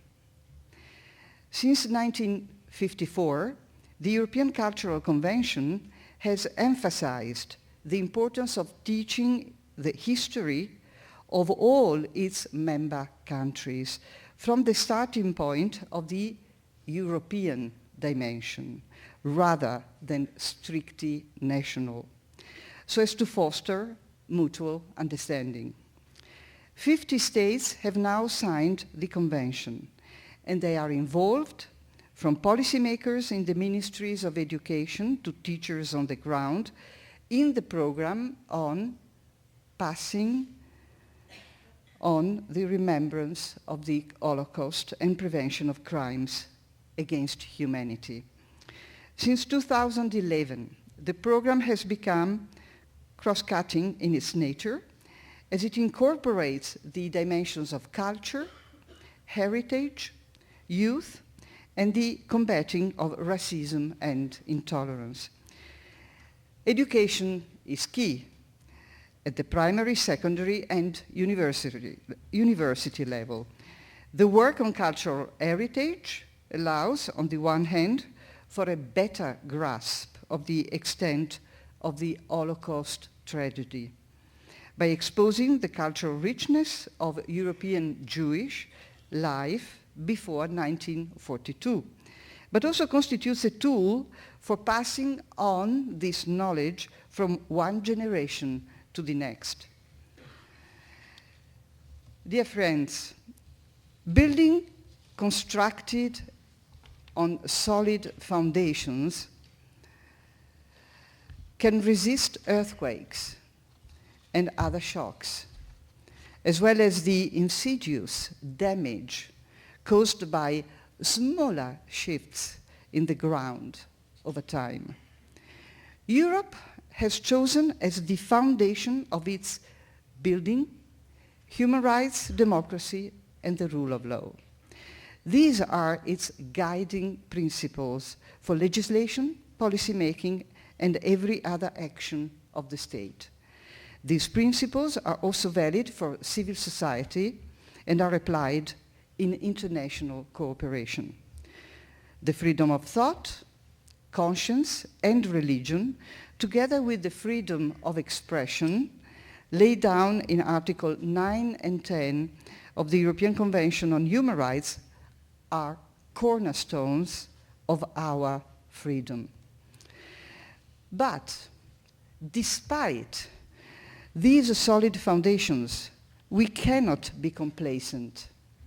The Holocaust taught us that it is not only morally wrong, but wrong, disastrous, to close our eyes to the warning signs or to minimize their extent or seriousness. The threats of racism, xenophobia, anti-Semitism, and intolerance remain present on the European continent. They re-emerge in the political discourse and find new expressions through electronic means of communication on social networks. These are hairline cracks in our building which cannot be left untreated. Today, the Council of Europe observes with growing concern the reappearance of racial and religious hatred, often directed against Jewish communities, but also against other minorities living in Europe. The European Commission Against Racism and Intolerance recently published a report on the rise of hate speech and anti-Semitism. ECRI, which is the acronym for this commission, is the watchdog of the Council of Europe, and it monitors the various forms of intolerance. And it reminds us forcefully in this report that hate speech continues to be a major problem in Europe. On this basis, ECRI has taken the decision to focus its forthcoming monitoring activities on the close scrutiny of measures taken by member states to deal with hate speech, targeting vulnerable groups, including Jewish communities. We must never forget that the use of degrading words can be the first step towards hate crime. Hate speech is a clear indicator that a culture of hate still exists, and that the danger is always present that hate may escalate into violence and massive discrimination. It is an early indicator that cultural and religious diversity, which has always marked all European societies, is still not universally accepted. It shows us that Europe still has not yet fully developed the competence to live in a diverse environment, benefiting fully from diversity and with respect for the rights of all individuals. Condemning, sanctioning, and preventing hate speech and hate crimes is an important aspect of the current priorities of the Secretary General of the Council of Europe, and it's a priority which I obviously fully share. We can rely upon our rich acquis of binding and non-binding legal instruments, plus the case law of the European Court of Human Rights. But I am convinced that equally, perhaps even more important, is prevention. Because unless the attitudes and beliefs of individuals are changed, legislation can only fight against the results. We must strike at the roots of hate. We must adopt a comprehensive, long-term and inclusive approach to foster diversity and tolerance.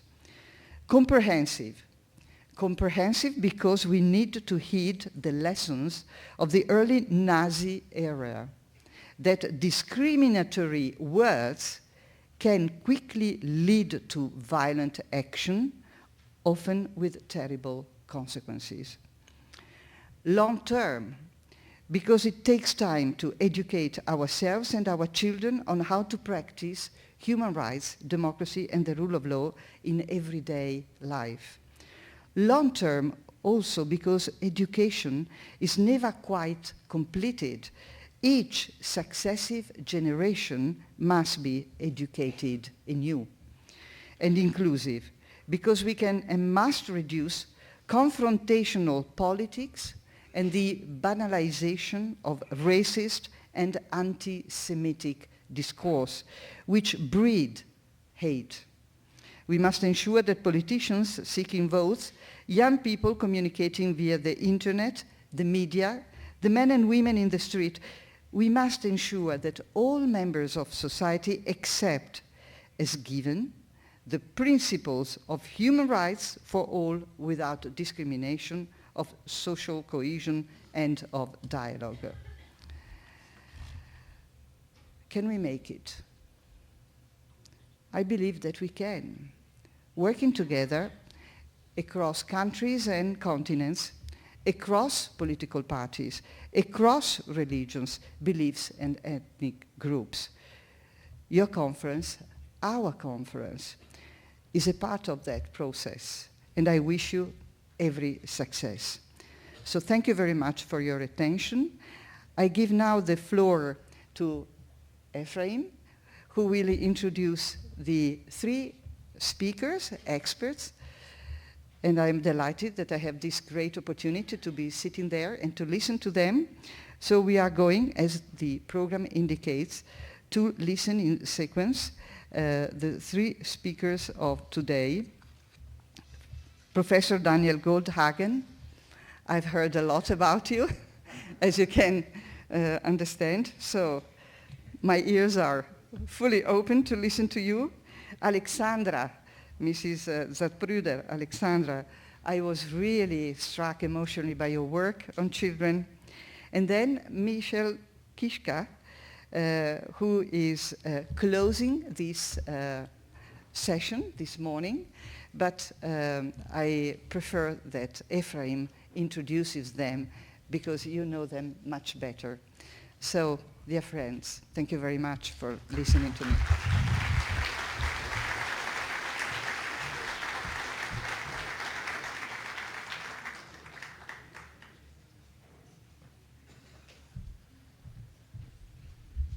No introductions. Look on page 34, 35, and 36, and you see exactly everything they've done, who they are.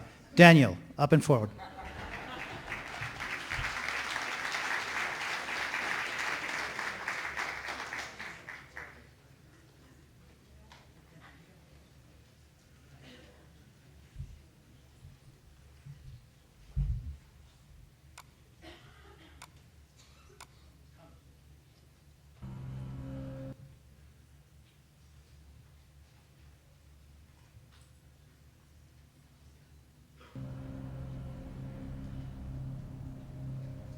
Genocides happen in every corner of the world, to every type of people.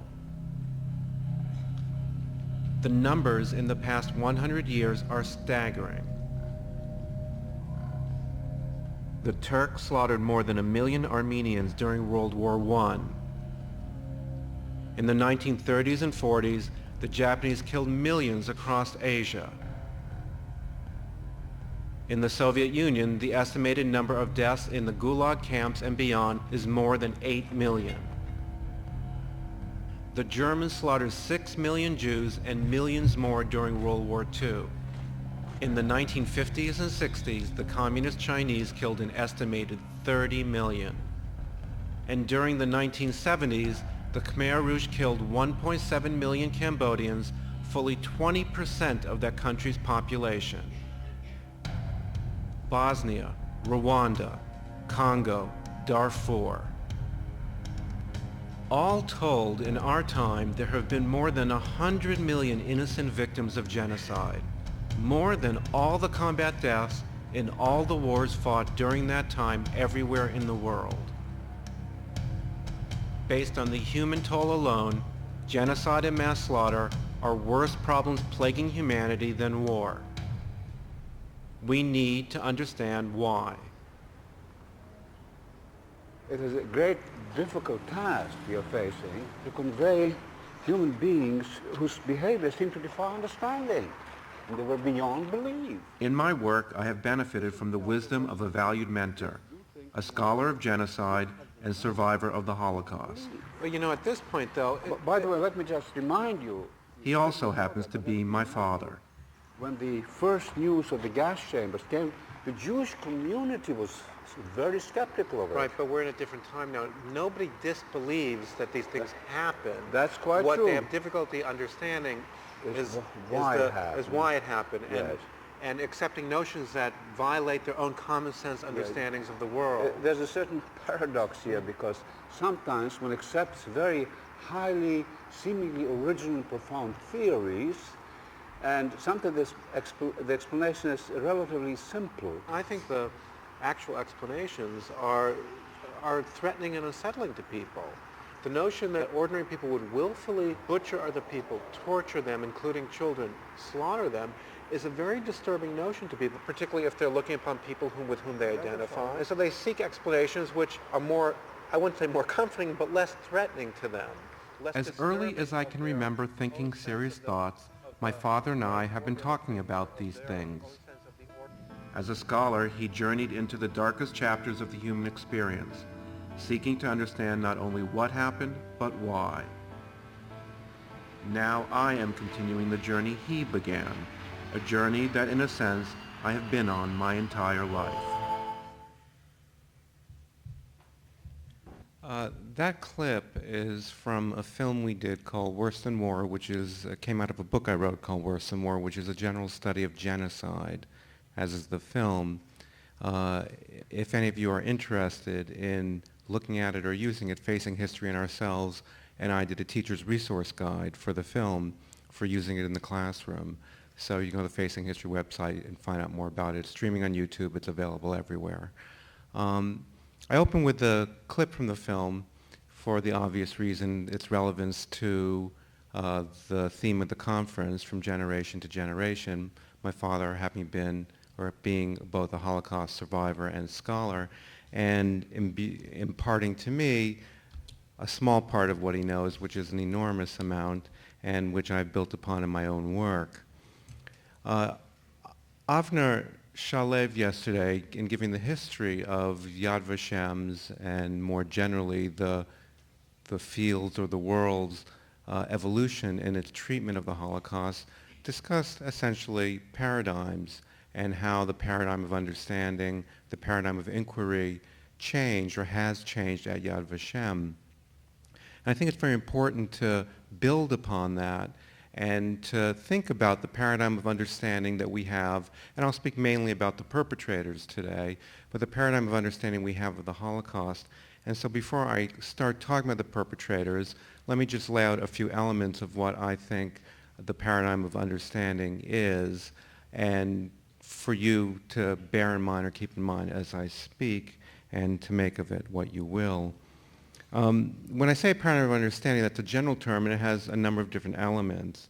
The first, and all these things have been touched on in one way or another so far during the proceedings that we've had, but I won't lay it out in any more detail. The first is description. There are different ways in which we have described the Holocaust, what has seemed relevant, what has been central to our understanding. In any presentation of the Holocaust that you make to your students or you make in your museums or whatever you do, you make choices about what is central to describe. And that becomes the basis for the paradigm of understanding. Built upon that is explanation. Description is not explanation. It's simply laying out the facts. It may be value-laden and so on. But we then seek to try to explain the things that we think need to be explained, the things we have described. Only then can we really begin to approach properly the third level of a paradigm of understanding, which is the meaning of the events. Whether the Holocaust was some kind of human-made natural disaster that came about through a confluence of circumstances beyond people's control lends one kind of meaning and a series of interpretations to it different from what we would say if we think the Holocaust is not just some kind of cataclysmic of human event of this kind, but instead was something purposely done by people moved by hatred who knew what they were doing and chose to do what they did. So the meaning and the interpretation is built upon the explanation. then there are still additional layers. And I lay these out in this way because the different tasks we have to understand often get intermingled and confused, and while one person may be talking about explanation, another person responds on another level, and you have confused and conflicted conversations. The next level, which is built upon description, explanation, interpretation, is judgment. How do we judge? How do we judge? Who do we judge? What frameworks of understanding do we use to pass our judgments? Look at the film we saw yesterday about Chambon. The people there, quite interestingly enough, judge what they did as being unremarkable. On some level they must know it was remarkable, but they judge what they do as unremarkable because it's what anyone should have done. The rest of us look at them as remarkable people because we know what else happened in Europe. And it's only when we understand all the previous levels can we appropriately lay out our framework of judgment and render appropriate judgments as we see fit. And then finally, built upon all of this, we have two additional layers, one of which is prescription. What do we learn about what we should do based on everything that has come before? What do we learn about what we should do? What are the normative implications of all that we have studied?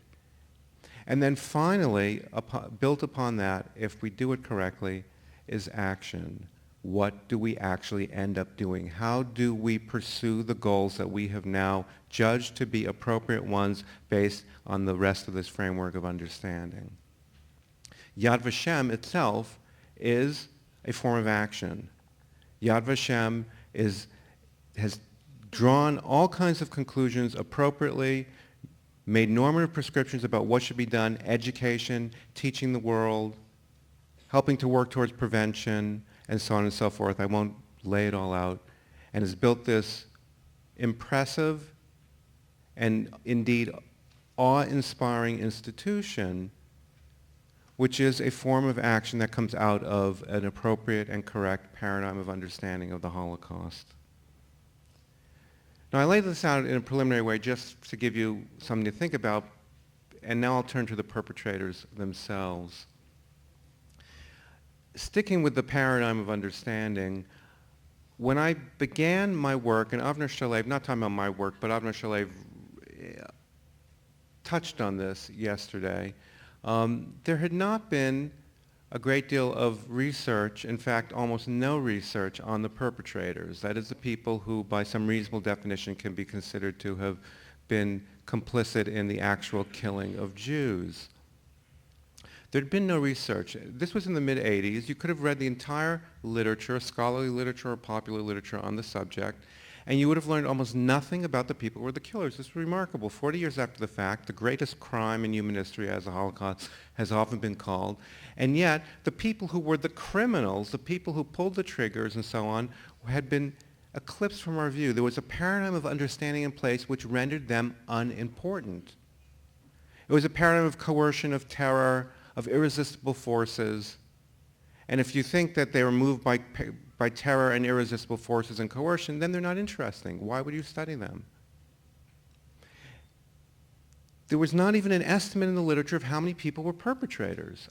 Imagine, 40 years, all the scholarship, there was not an estimate of how many people were the perpetrators. We knew almost nothing about their identities, their career paths, how they became killers, what they actually did in the field, what choices they could make, what choices they did make. And so, realizing this, I set out to write a study. It was my doctoral dissertation that turned into Hitler's willing executioners.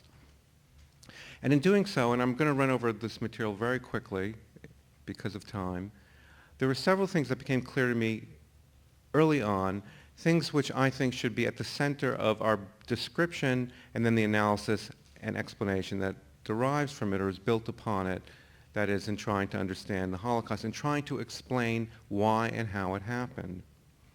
The first is that the number of people who by any reasonable definition can be considered to be perpetrators of the Holocaust, and I speak mainly here of Germans now, there's much work yet to be done on people from other countries who helped the Germans, is enormous. It is in the hundreds of thousands. And if you look beyond the killing of Jews to the larger system of destruction, the larger system of enslavement, more than 8 million people, the Germans enslaved, they reintroduced slavery into the European continent. They slaughtered many other people. If you look beyond the killing of the Jews to the larger system of destruction, the number of Germans who were involved in deeds which Germans today would consider to be absolute and historically horrifying crimes was absolutely enormous. There is no estimate. It's in the millions. But going back to the perpetrators of the Holocaust, knowing that a large number, hundreds of thousands of Germans were involved, leads to a question, a very simple question. Why would a large number of Germans kill Jews? And the same question can be asked again about, I'm not going to continue saying this, about Ukrainians, Poles, French, Lithuanians, and so on who were involved. But the Holocaust emanated from Germany. It would never have occurred without Germany. The motive force, most of the personnel came from Germany. That is where the principal action was, and where we must, of course, focus our analysis, among other things. The second central fact about the perpetrators is that contrary to how they had been represented in the field as SS men, as Nazis, these terms that conceal what their actual identities were, many of them in police units and other units were not Nazi party members, were not SS men. They came from all walks of life, all regions of Germany. They were typically, many of them, drafted into what they were doing, given very little ideological training, screened barely, if at all religions, not Jews, of course, all social backgrounds, as I said, all professions. By any reasonable standard of what it meant to be an ordinary German, these people were ordinary Germans, a cross-section of German society. And knowing this fact leads to a respecification of the question that I asked, which becomes, why would a very large number of ordinary Germans kill Jews? Why would ordinary Germans do it? And a third central fact of the Holocaust, which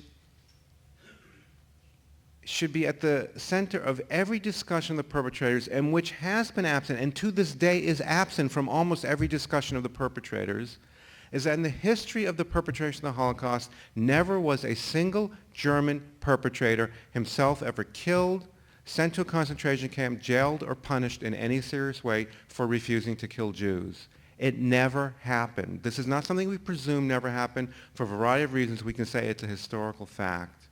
It never happened. And what is also significant about that is that many of the killers knew they didn't have to do it. And they knew it because their commanders told them so. And we know it because they have told us this in their post-war testimonies that came out during the post-war legal investigations conducted by first West Germany and then Germany. And what happened when commanders made offers to their men to get out of the killing, very few of them availed themselves of the opportunity to get out of the killing. The others saw that it was a genuine offer, it was not a trick, because they were given other duties and they were not punished. And yet the vast majority of men in the units we know about who had the opportunity to get out of the slaughter of unarmed men, women, and children who happened to be Jewish, the vast majority of them essentially chose to kill Jews.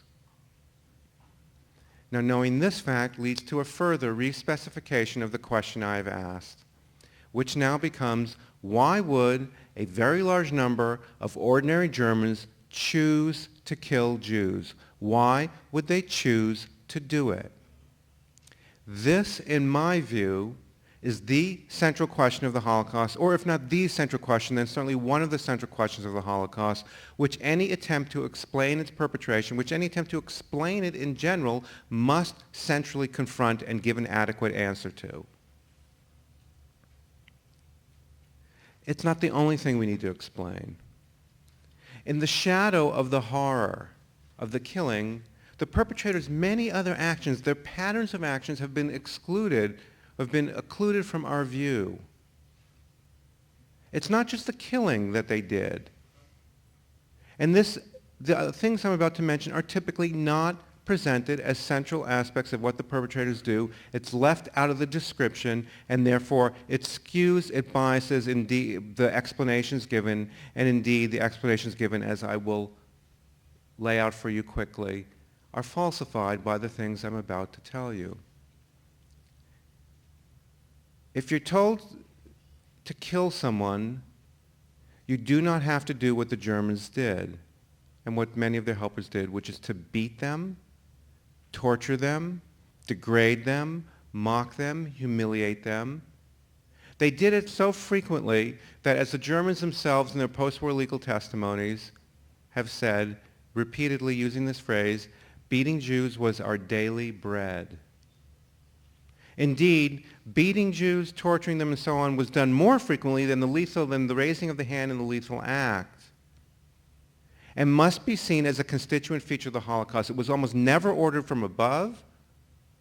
It was carried out on a near universal, not universal, but near universal basis on the part of Germans who had intimate contact with Jews, such as in ghettos and camps. We must restore this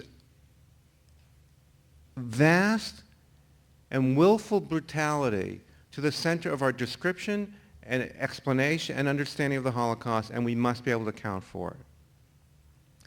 They did other things. One of the reasons we have so many photos here in Yad Vashem and elsewhere of the Holocaust is because the Germans took them. And they took them, quite obviously, not to indict themselves, but to memorialize their deeds. And the photos are significant for other reasons. There were streams of orders coming down from the high commands and various institutions involved in the killing of the Jews, instructing the men not to photograph executions.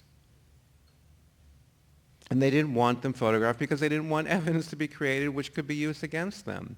And despite these orders, against these orders not to photograph, the German perpetrators photographed Jews so frequently that it's fair to say that the camera was also a constituent feature of the Holocaust.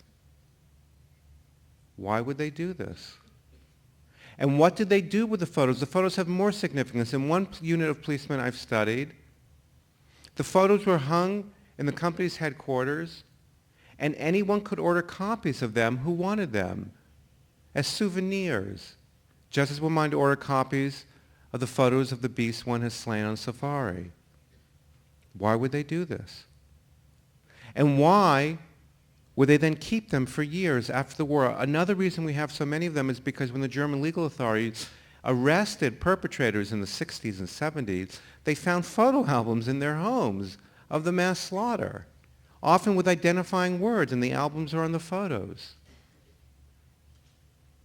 They took them, they passed them around, they kept them, and what do they show? They show the Germans often grinning when they're in the photos, laughing, degrading the Jews. A typical photo is of German perpetrators shearing the beards of rabbis or Jewish men in acts of degradation. Why would they want to capture themselves or have themselves captured in this way? What does it tell us about their mindset? The brutality, the photos, the volunteering. Many, many killing operations were staffed by volunteers. In a unit of policemen which I've studied, a notice was put on the company headquarters that on such and such a day, this was in Poland, at noontime a killing operation would commence to seek out the Jews hiding in a particular region, Jews having fled the ghettos to hide in the forest. And anyone wanting to go on the killing operation should show up and at the appropriate time.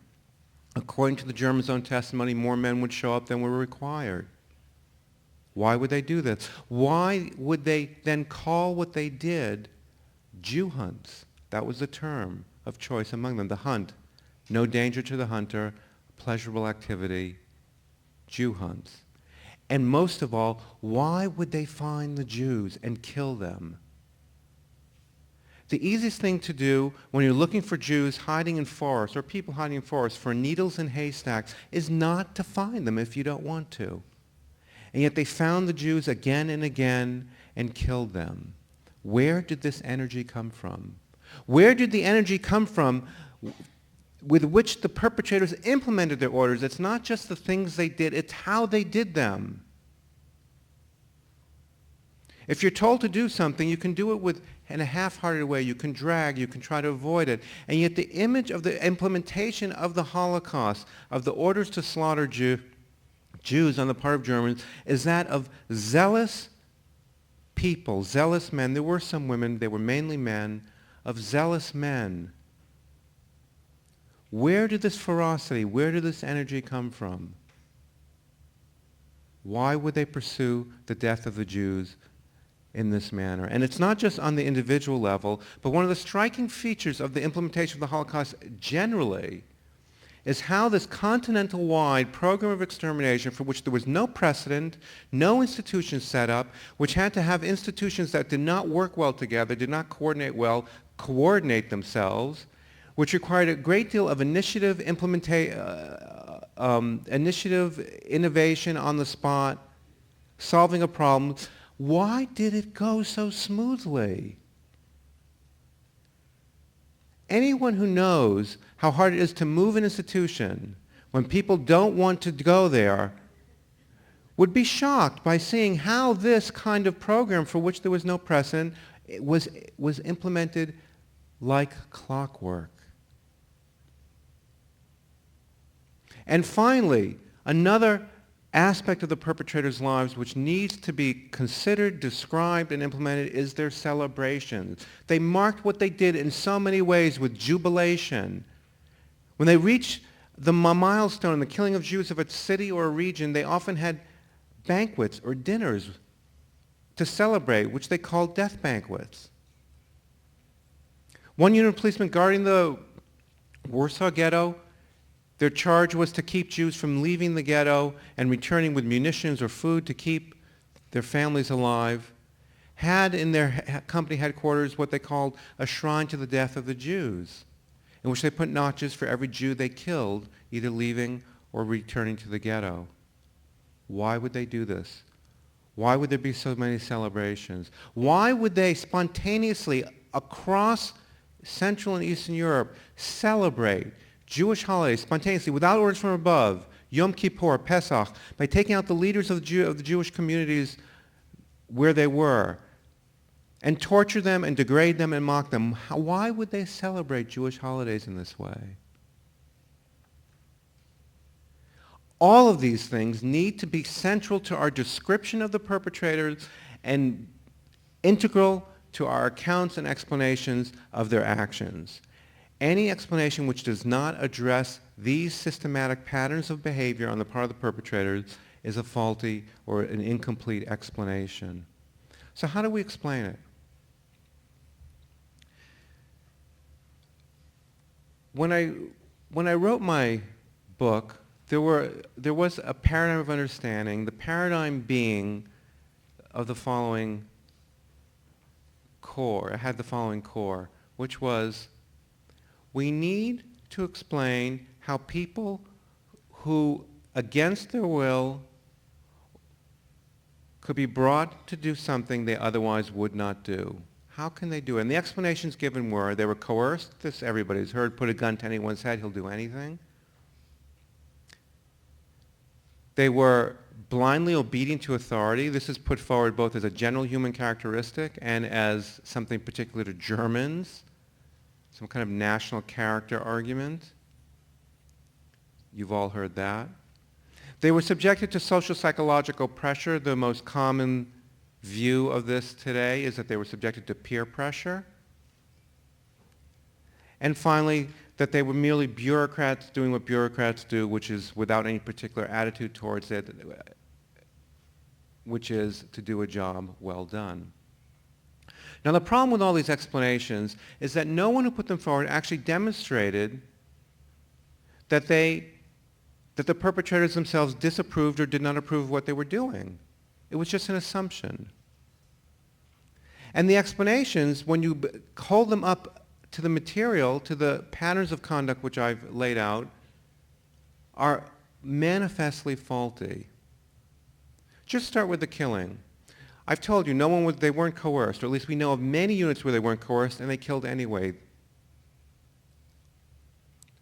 They were not blindly obedient to authority. The whole notion is on some level ridiculous. The notion that people are obedient to state authority blindly is falsified in every country around the world all the time. People in institutions disobey authority. People don't pay their taxes. There's criminality, and on and on and on. The notion that Germans are blindly obedient to authority is also fanciful. The same people, there have been many revolutions in German history against state authority. The same people who were fighting the streets of the Weimar Republic to overthrow the then lawful authority of Weimar are suddenly supposedly blindly devoted to state authority in the Nazi period. Makes no sense. What it does indicate is that Germans, like other peoples, will follow authority when the authority or the orders that the authorities are given comport with their deepest values, or when they see it as legitimate authority, but not when they don't. And why the question then becomes, did the order to slaughter men, women, and children by the hundreds, thousands, millions not enough to delegitimize the state authority in the eyes of the German perpetrators and Germans more generally? Then when you look at the perpetrators, you find they often disobeyed orders. I can give you lots of examples. They're included in Hitler's willing executioners. And so the question becomes, why do they disobey certain orders and not other orders? Which immediately then leads us to think about how they understand the world and how they understand these orders and what their own values and beliefs are about them.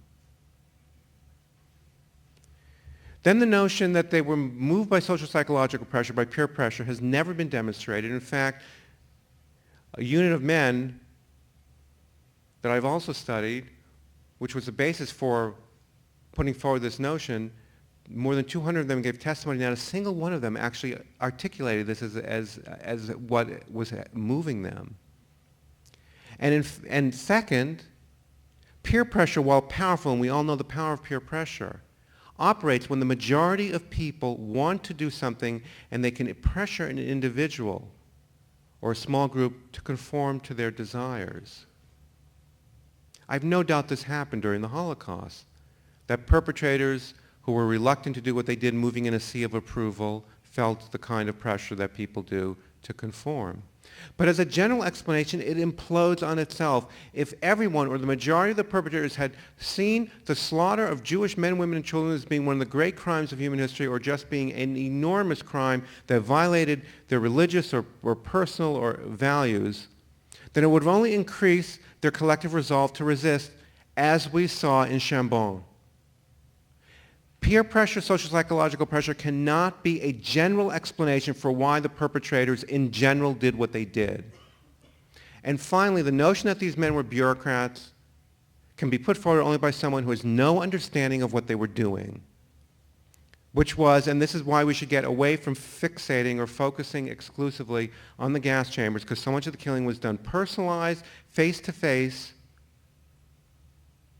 And what these people were doing was shooting innocent, they didn't think so, shooting men, women, and children at point-blank range in scenes of unspeakable gruesomeness with brains and blood and bone flying all over the place. And getting back to the paradigm of understanding and description, one of the things we need to do is put before ourselves and our readers and our students and anyone who wants to learn about this the horror of what the perpetrators were doing. Not because we want them to empathize with the victims, which we do, or to understand what the victims went through, which we do, but because we need to behold what the perpetrators beheld when they did what they did, and did it again and again and again. And to ask the appropriate question, which is not how a bureaucrat in Washington or Jerusalem or Berlin can implement a tax policy he might disagree with, but how these people could bring themselves to do that, to shoot children at point-blank range again and again and again. Where did the mental and emotional and psychological energy and wherewithal and stamina come from that would allow them to do that? And not only to allow them to do that, but to do it with energy and zeal. None of these explanations which posits that the perpetrators disapproved of what they were doing or did not approve of it can begin to account for their real actions. But when we look at the killing itself, the act of raising one's hand and slaughtering someone else or doing what everyone did to contribute to the killing of Jews, at least these explanations have some kind of surface plausibility. When you hear them, they make sense.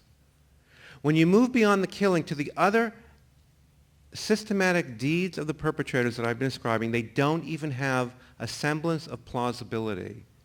If you're told to do something and you don't want to do it, you do not have to, if you're told to kill somebody, and you don't want to do it, you certainly don't have to torture and beat and degrade and humiliate the person first.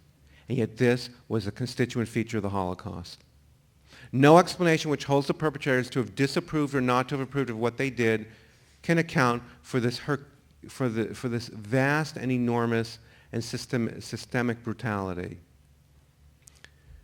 No explanation which holds the perpetrators to have disapproved or not to have approved of what they did can account for the volunteering or for the photographing in all their facets, or it can account for the energy and zeal with which the perpetrators implemented what they did. And it cannot account for the celebrations, which were very common. All of these explanations are falsified by the facts, by an accurate description of what the Holocaust was and what they did. And in addition to that, as I've mentioned, they suffer from serious conceptual flaws, which is that they assume an unwillingness which they have never demonstrated.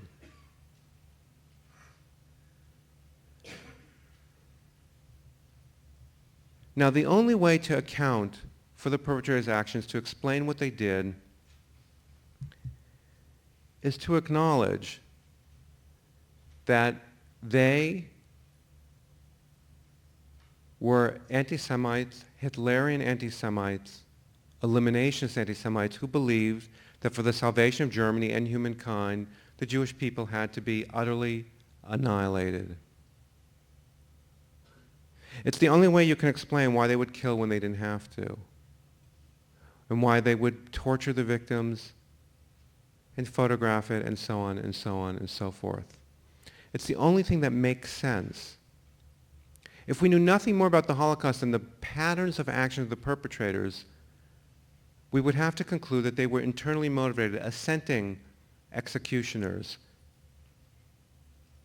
just by this logical procedure that social scientists do, which is to hold up the outcomes that need to be explained and the plausible hypotheses and see which makes sense, see which need to be ruled out and which ruled in, or how one can construct an explanation that can account for the basic facts. If we knew nothing else, we would have to conclude this.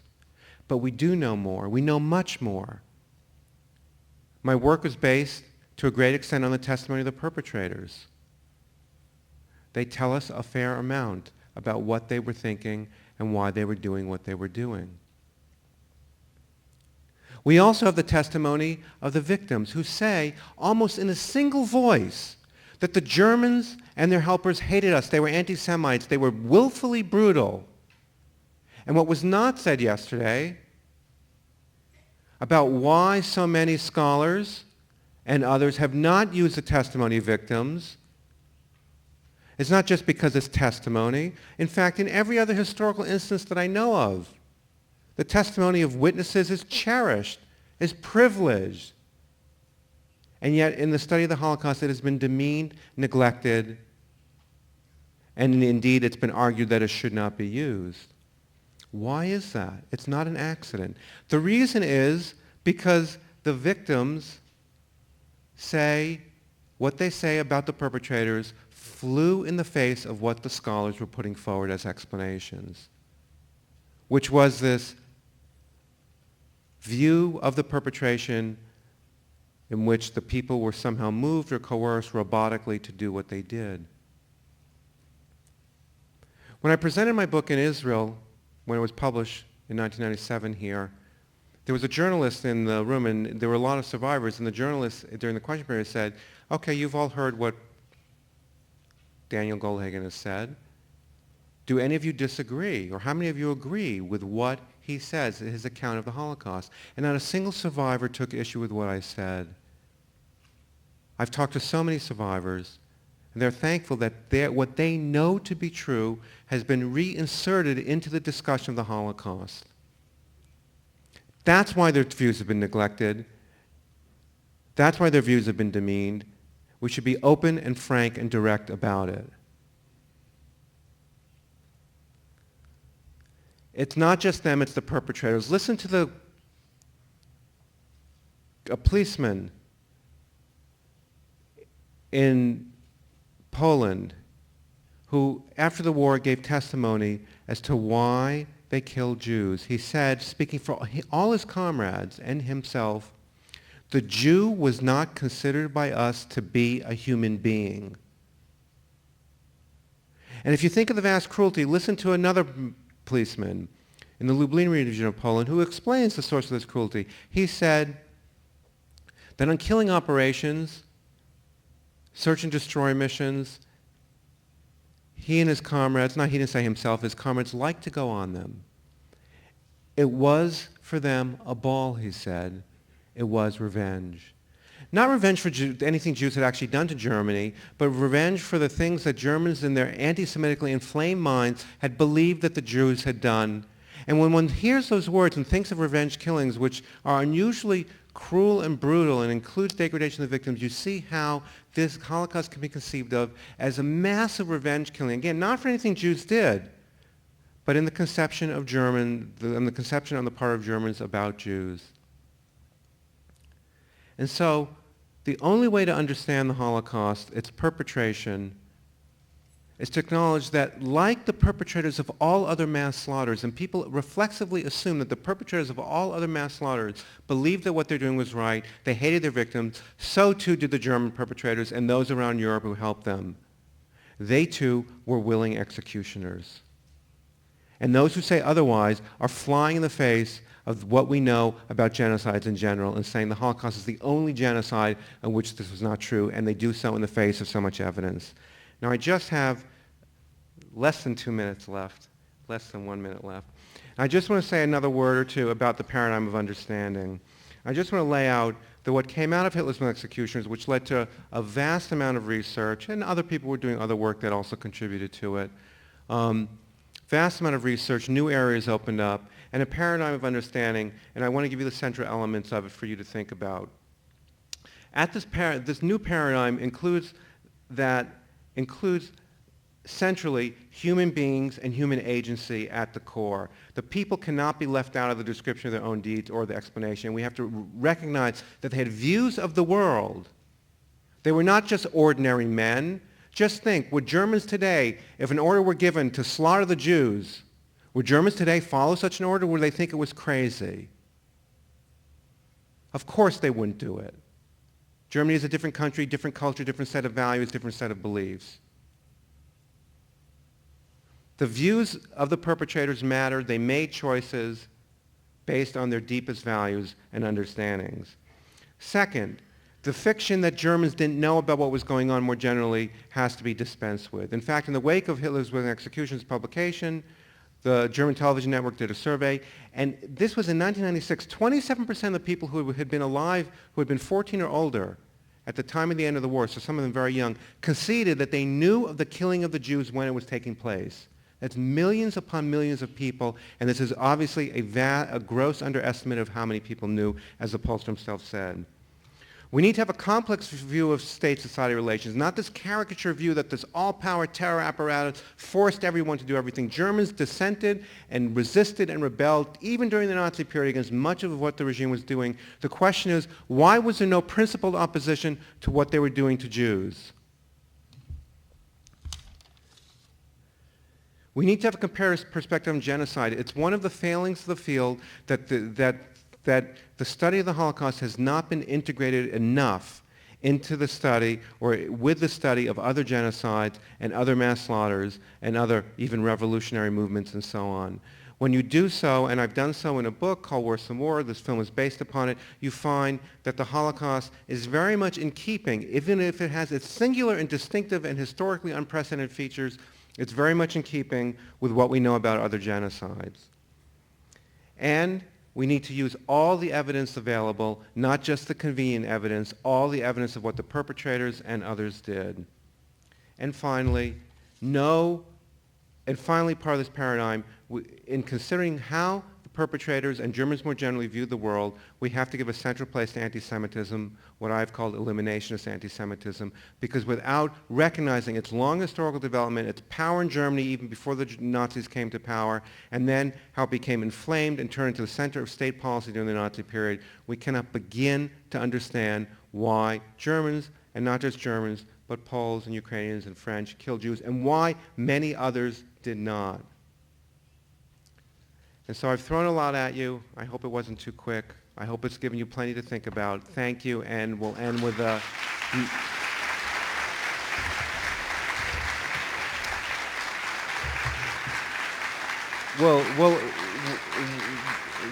We'll end with another clip from the film which takes us, I think, a bridge even till to tomorrow. So if you have patience and you think back about it, that would please me as well. Thank you. Shortly after the Germans and the Romanian allies entered my father's town, they slaughtered 800 Jews. My father and his family were nearly executed on a dirt road behind their house, somewhere in this neighborhood. Do you see any tracks? They should be straight ahead. We end here and the tracks should be right down here. Here they are. Tony, see the tracks? I don't know. Do you see them? Yeah, they're right there. I see. Yeah, that was here. I lived right here.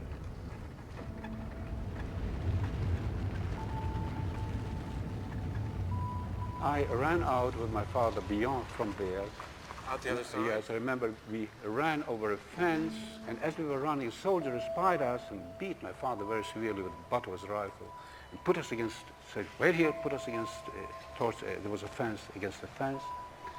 And then he told me to tell the family to come out. So he sent you back to the house? He sent me back to the house, and we saw neighbors standing beyond this railway, and we realized that they're looking at us in a certain way, that they, in an ominous way,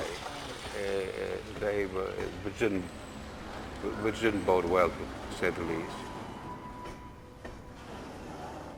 Now that we're here, has this changed your view? The point is that the scholarly element, the scholar then immediately takes over and overshadows the emotions of the survivor who revisits the scene of his near death. So that as I talk to you, I begin to reflect, draw historical analogies and so on. So therefore, it has a certain tempering effect upon my emotions as I confront this house where I lived, the street where I walked, and reflect it on my blood lying in the dust here. But when I remember that moment as I walked, I just couldn't believe. Yes, I did reflect upon how I would lie dead. What does it mean to be dead and to lie in your blood? When my father and I went to where he had lived during the Holocaust, Sarah, my wife, and Gideon, our son, came with us. Gideon at the time was 7 years old, and he was deeply interested. He's very close to my parents. They lived nearby. He was deeply interested in going to where Grandpa was from. So they came on the trip with us, and it was something that made my father enormously happy, that one of his grandchildren could see where my father came from and where he suffered and where his family suffered. Made the trip, if one can say such a thing, twice as moving and memorable and meaningful for him.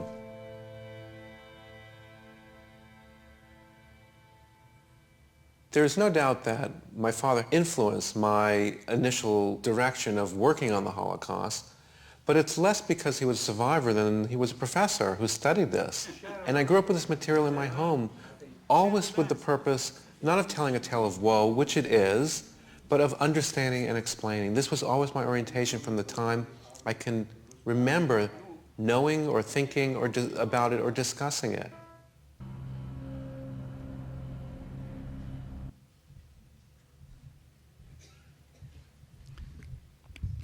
Thank you, Danielle.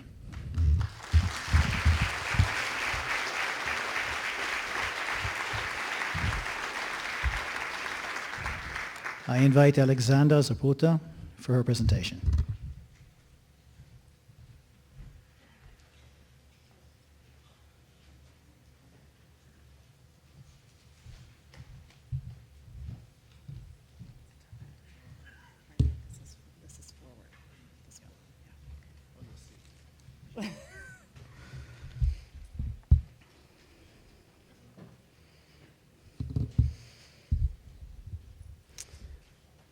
Thank you, Daniel. I've heard of you for many years, had never heard you speak. Gave me a lot to think about. This couldn't be farther away from what you just spoke about.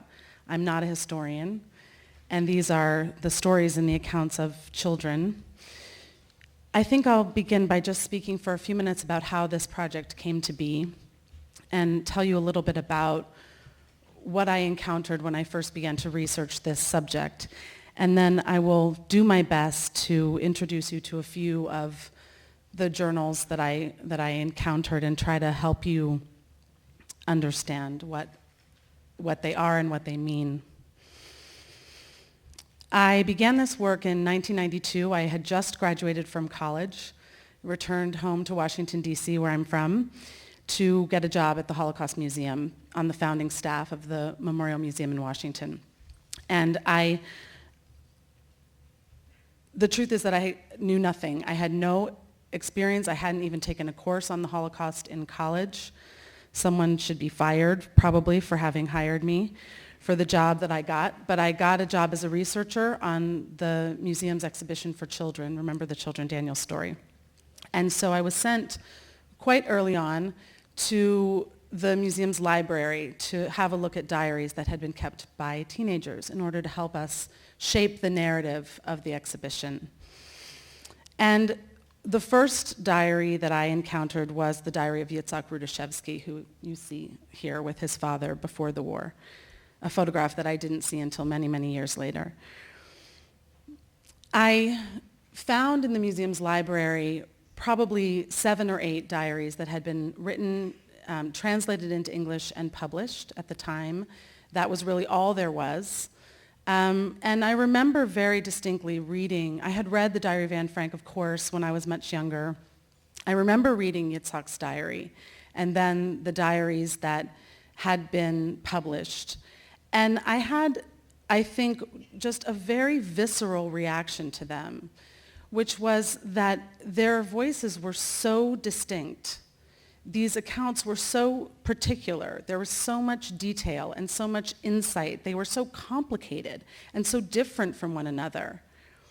And I think my education at a very good liberal arts college sort of had trained me to ask questions. And my first question was, why have I never heard of any of these diaries? How is this possible that I had a very good high school and college education? I went to religious school. I traveled. I'm a relatively, young but reasonably educated person. And it had never occurred to me that anyone other than Anne Frank had written a diary during the Holocaust. The thought had simply never crossed my mind. And I wondered, why is that? And what do these diaries have to do with her diary? Are they the same as her diary? Are they different from her diary? Are they the same as each other? Are they different from each other? And most of all, are there more of them?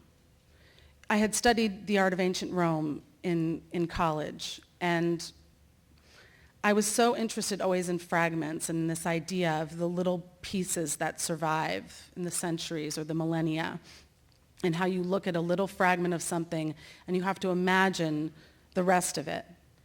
And these were those fragments for me of this time. I thought, but is there more? What else might be able to be dug up? This was in the early 1990s, as I said. This was at a time that people were donating materials to the Holocaust Museum in Washington. Much scholarship was being done. Survivors were giving testimony, but it was also before Schindler's List. It was at a time when many things were changing in the field. And so I decided to look for more of them. And it was sort of my own thing on the side. I mean, I had my job, I was doing my job, but I thought, I'm just going to see what I can find. Probably won't amount to much. Right. So I think what I'll do is just stop there and try to give you a sense of some of the things that came my way in what then became a 10-year project to collect this material and gather it and then frame it in a way that really made sense to me. And I will speak more about that at the end. So I want to begin with Yitzhak Rudashevsky, since he was the first writer whose diary I encountered. This is a photograph, as I said, of him with his father in the years prior to the war. And Yitzhak was a very talented young writer. He was born and lived in Vilna, Lithuania, really steeped in the culture of the place. He loved Yiddish literature and poetry. He was in every way a product of his time and of his place.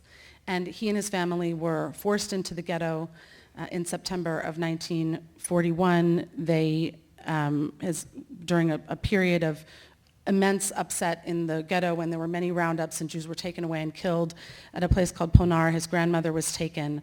And he recounted this period in great detail and then began writing the daily diary in September of 1942. And so this is an entry that he wrote on Friday, the 2nd of October, 1942. And I will move this forward so you can see. Maybe. So these are some pages from Yitzhak's original diary.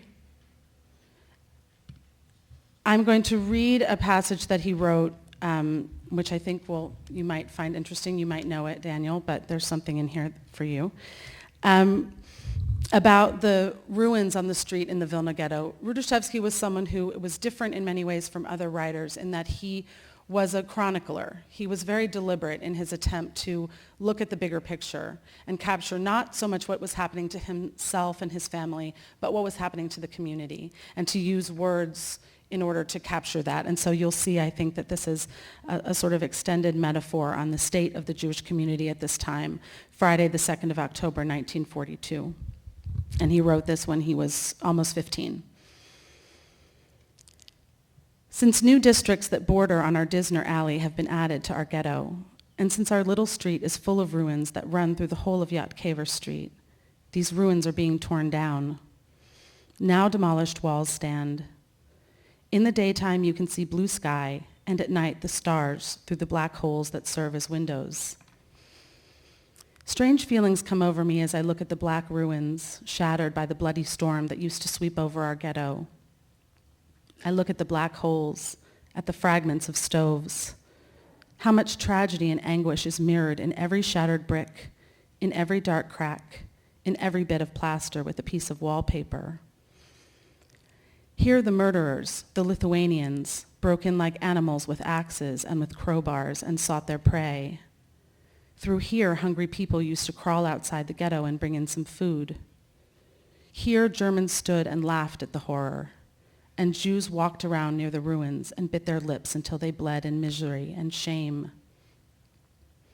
Here on the black walls is inscribed in blood and tears all our tragedy and pain. As I look at the ruins, an uncanny feeling comes over me to see how Jews putter around there. I too crawl between the bricks, pieces of wallpaper, tiles, and it seems to me a lamentation ascends from the black crevices, from the stale holes. It seems to me that the ruins are weeping and importuning as though lives were hidden here. there are many things to say about this entry, but I want to call attention to one thing, because if there's one thing about these diaries that I want to impress upon you, it is what they contribute to the literary and historical record of this period.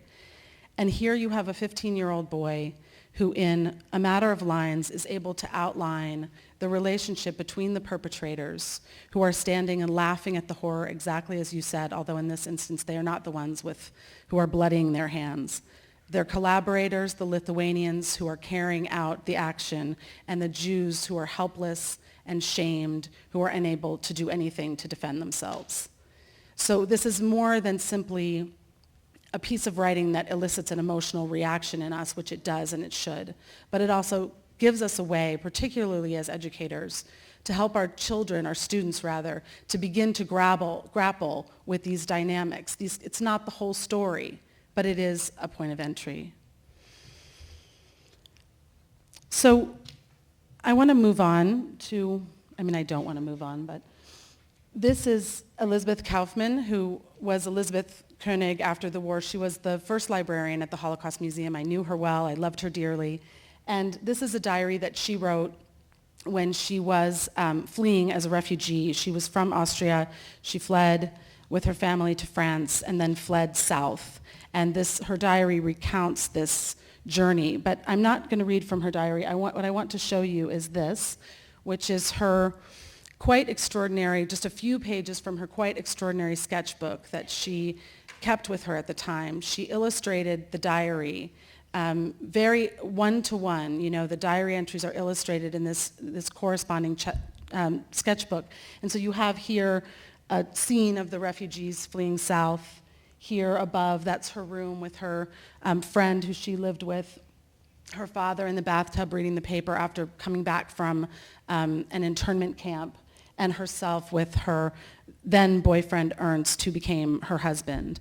So I wanted to share that with you because I think it's important to see and know that these diaries in many cases were illustrated. In many cases they have multiple dimensions. Now, Elizabeth's diary, Elizabeth herself was important to me for another reason, which is that she introduced me to the diary of Peter Feigl, which is now quite well known. The way that I found out about Peter's diary was that I was in the library, and by this time word had kind of gotten around with my colleagues that I was doing this research, and Elizabeth, who was a very mischievous and sort of quirky lady, came. I was waiting for the elevator, and she came and sort of tapped at me and said, "Come here." And so I walked down the hall into her office, and she said, "You can't tell anybody what I'm about to show you." I said, "Okay." She opened her desk drawer, and she pulled out the 2 volumes of Peter's diary, which he had given to her to give to the museum because they had known each other. They had both been in Le Chambon-sur-Lignon in different circumstances, and so he had just entrusted the diary to her. And Peter's diary is another one which I don't have time to read very many entries, so I'm going to skip and only read a few. But Peter's diary is tremendously important because here was a young boy who was baptized as a Catholic at the age of 8 by his parents. He was German. And they fled also as refugees. They went to a number of different places, ended up in France. His parents were deported in September of 1942, taken first to Drancy and then to Auschwitz, where they were put to death. And Peter spent the next almost 2 years going from place to place, sheltered by various organizations and institutions. He was in Le Chambon for a period. He was also passing as a non-Jew in a place called Figeac. But what exists in Peter's diary, and what I looked for when I was not only looking for diaries and trying to collect everything I could, but also trying to think about how this book might take shape, was that his own identity as a young boy was so confused because he had been baptized as a Catholic and he was a believing Catholic, and in the first entry of the diary he says that he went and took communion and prayed for his parents who had been taken away. And throughout the entire diary you see this very devout Catholic boy who is persecuted, hiding, fleeing as a Jew, whose parents have been taken away from him, and who even expresses some anti-Semitic remarks in the diary directed towards others who are Jewish, who he encounters. And I think it's an important thing to note that these are not the diaries of adults. These are the diaries of teenagers. And teenage years are a time of transition and of change. We all know this. Identity is being formed. Who am I? Who am I relative to my parents? Who am I relative to my country, to my religion, to my upbringing? Where do I fit? Where do I find my way? This is what is happening in these critical years. And Peter's diary gives us this window into what a twisted and distorted experience that was, not only the record of his own experience, which is important, but also the layer of identity, which is something that can't be taken out of the diaries of teenagers in particular.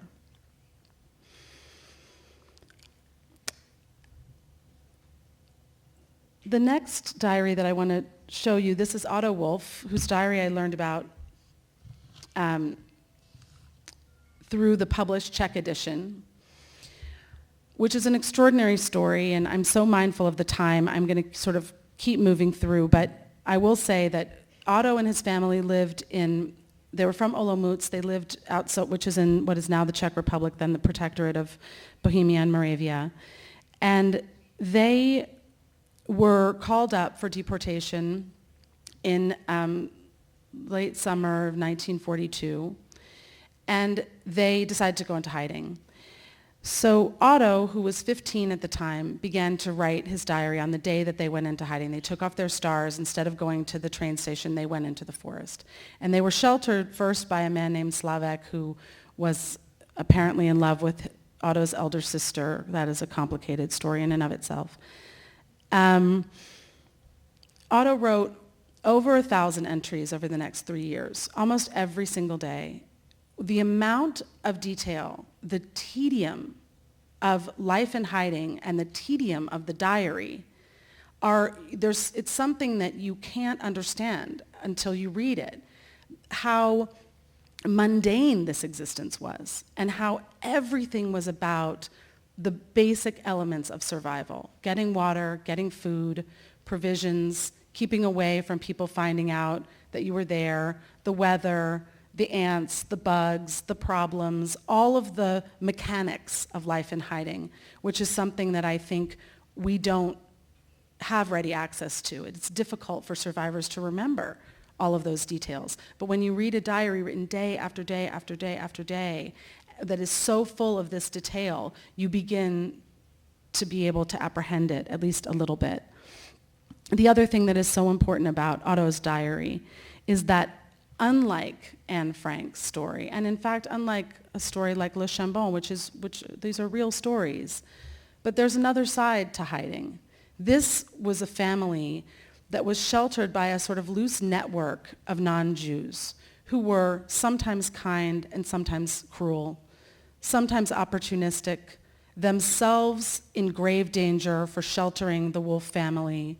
The power dynamic is constantly shifting between the people who are helping them and the Wolffs themselves, who could go to the police and threaten from time to time to turn the father to turn themselves in. Theft of their belongings.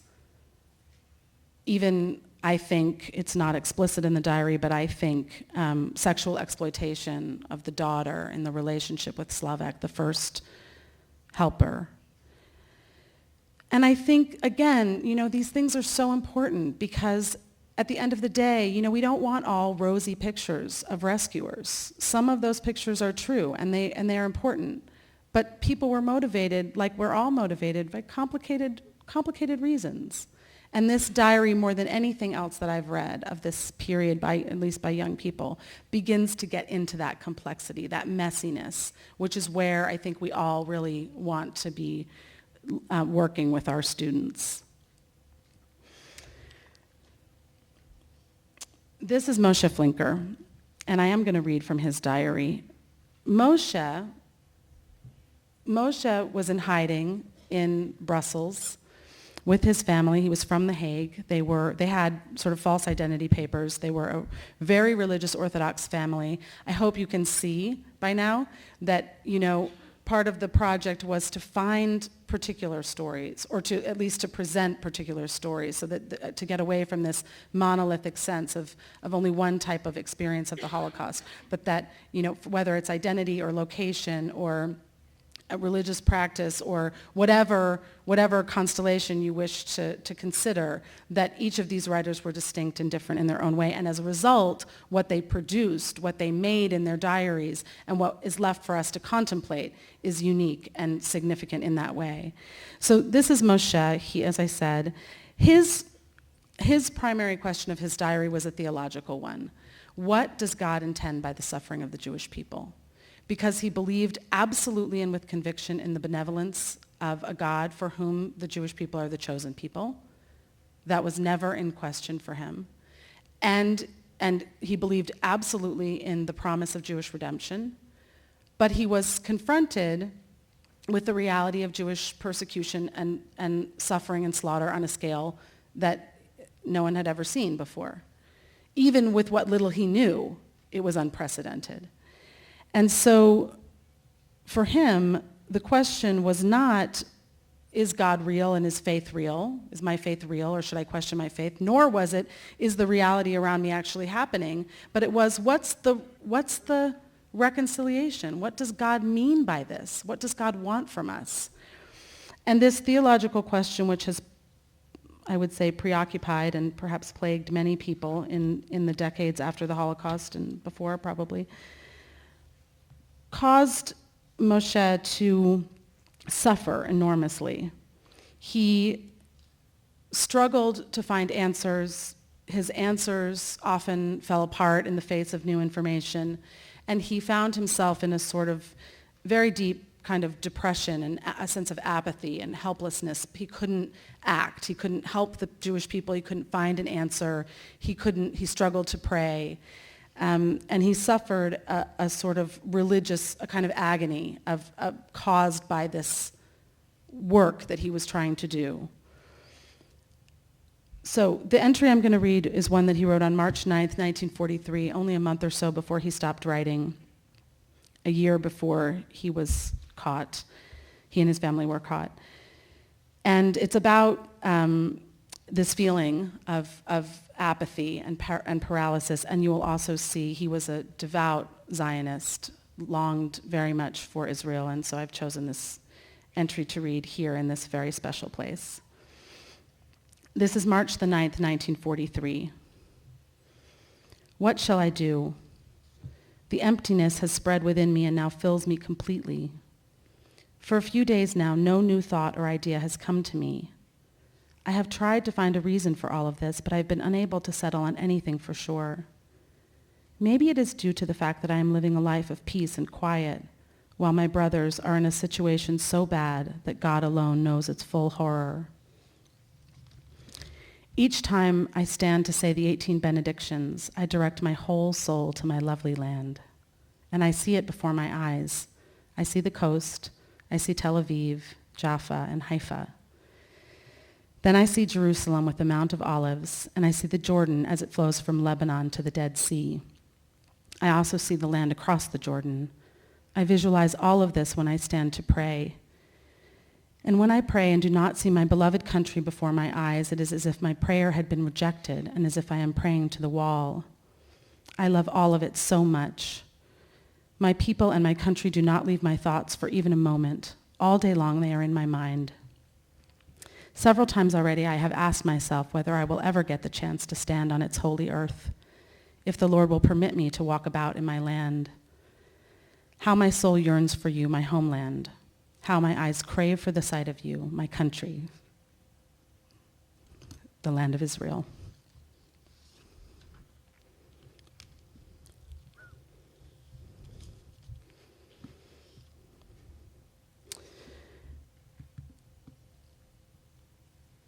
This is Miriam Korber, who wrote in Romania, who was Romanian, who wrote in Transnistria. And again, this is a diary that I wanted to share today because it is in some ways an outlier. You know, we have so many records from Poland, but the experience of the Romanian Jews was unique because, of course, they were persecuted by their own government, exiled by their own government, the Romanian authorities, who sent them across the Dniester River into this area called Transnistria in Ukraine. And I really wanted to find the kind of material that would expand what we know. Not we historians who know, but we who are regular people, who are teachers in some cases, who have often had a very limited number of sources of this kind that tend to repeat. And so to have something like this, it's the same reason why I was I'm not reading from it today, but very fascinated to find the diary of Ilya Gerber, who wrote in Kovno Ghetto, and who was he was in the privileged class of the ghetto, and his life was completely different from the lives of the other ghetto inhabitants. And so it's these exceptional stories in some ways that need to be, they're not exceptional, but they're new to many of us, that being put all together in this way expand what we know and what we think we know. Miriam really wrote at length about the misery of life in Transnistria and the unsealed ghetto of Jurin, and I'm going to read an entry from her because very few people really know her diary. So this is her after the war, before the war, I believe, and after the war. She was a little bit older. She was 18 years old.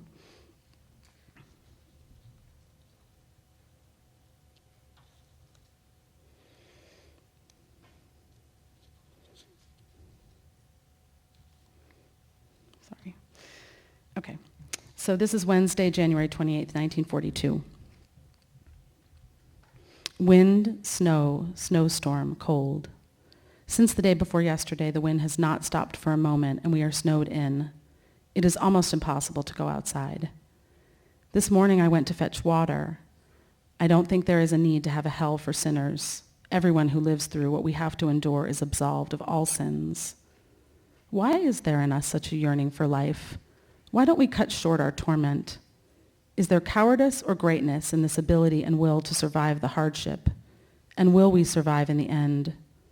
Perhaps all of these things will turn us into real human beings, and in other times we will know how to appreciate the good in life. My thoughts do not follow a normal path. They jump from one thing to another, and I cannot stop them because there are so many things I think about. People die by the hundreds. The best of them die. There is a terrible epidemic in Mogilev. What will happen there this summer? There is garbage everywhere hidden under the snow, and when it melts, we will be swimming in filth. The main thing is to keep clean. I believe that if I read the lines I wrote again, I will laugh and tear them up, since beside the trifles I jot down, nothing has any connection to anything else. Perhaps nature will help us now. It is our last chance. I hope you can hear, it's so hard to read you because you're like so far away and so quiet, but I hope you can hear how different these voices are. I mean, you have Moshe Flinker, who's in his head and dreaming of Israel and praying and thinking and trying to resolve this theological problem, and then you have someone like Miriam Korber, who's in Transnistria, who's describing the immediate circumstances of her day, and you have Yitzhak Rudashevsky, who's making a metaphor of the ruins and helping us see this as a metaphor for the Jewish people, the remnant of the population of Vilna, the community that he loved so much, and on, each one so different and contributing something so different to the way that we think about not only the Holocaust, but also in particular the way that young people endured it. Finally, I don't have a picture of Elza Binder, but because of Yehuda Bauer, I'm going to read something that she wrote.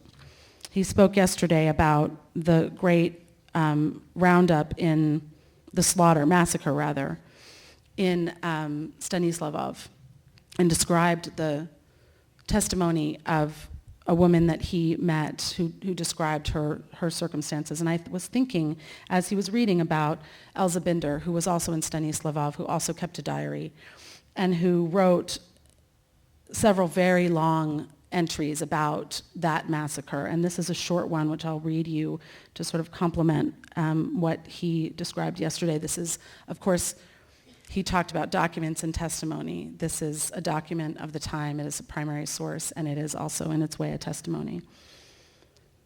Monday, January 12th, 1942. 3 months have passed since that memorable Sunday, October 12th, 1941. 3 months since the great pogrom. No, since the great butchery that took place in our town. The Saferstein family was still alive 3 months ago. Sivka had her parents and sister. Matilda had her family. Siamka had her family and her sister. Shahava had her aunts and cousins. Gusta had her father, and I had more friends. But what's my point? I cannot even write down all their names in this short note. They lived. Today our town is missing 12,000 Jews, but life has to go on. Piasecki says life is worthless. It starts, then it ends. What nonsense. That's the very beauty of life. But when one has to face the terror of this kind of death and the last common resting place, I cannot write about it today. The painful and vivid memories have come back. So today we're talking about not only about these primary sources, but how to read them. And so I want to talk for a minute about how these diaries were framed. The dominant paradigm was, of course, the Diary of Anne Frank, which was published in America in 1952. What's important to know is that Meyer Levin, who was the person who brought about the publication of the diary in English in 1952, wrote a review of the diary that was on the front page of the New York Times Book Review, which really launched the diary's career, so to speak, in America. And Meyer Levin framed the diary in a very direct way as a symbolic redemption of Anne Frank's life, that Anne Frank herself, having sort of poured herself into her diary, somehow lived on through her diary. And that Anne Frank, because she was such a wonderful writer and so eloquent, and she expressed so completely the circumstances of her own life, that she spoke for millions of children who didn't leave records behind. And that Anne Frank, who expressed her hope for humanity, her optimism, her belief in the good of human beings, could give us all a way to believe the same about human beings, that we could adopt her fundamentally hopeful, optimistic view. If Anne Frank said that human beings are good at heart, who are we to argue? For me, I didn't know that about Meyer Levin, but I knew when I began this work in the early 1990s that every time I read a diary, it was always this kind of language hanging around. Redemption, triumph of the human spirit, triumph of survival, living on through the diaries. This is what every publication had, the same kind of language around it. And all I can say is that it didn't ring true to me. It felt so wrong. It felt so contrary to the plain evidence, which was that these were these fragments that had survived, and that's all there was that was left. This is what we have of Yitzhak Rudashevsky. And being a writer, I remember thinking to myself, if somebody found 50 pages of my writing that I wrote when I was 15, I certainly would hope that that person would not think that they knew me, that this somehow encapsulated the entirety of my life and my dreams and my thoughts and my hopes and my plans and the way that I changed and who I am as a person. We're infinitely more complex. I think, I struggled for a long time to figure out a new framework.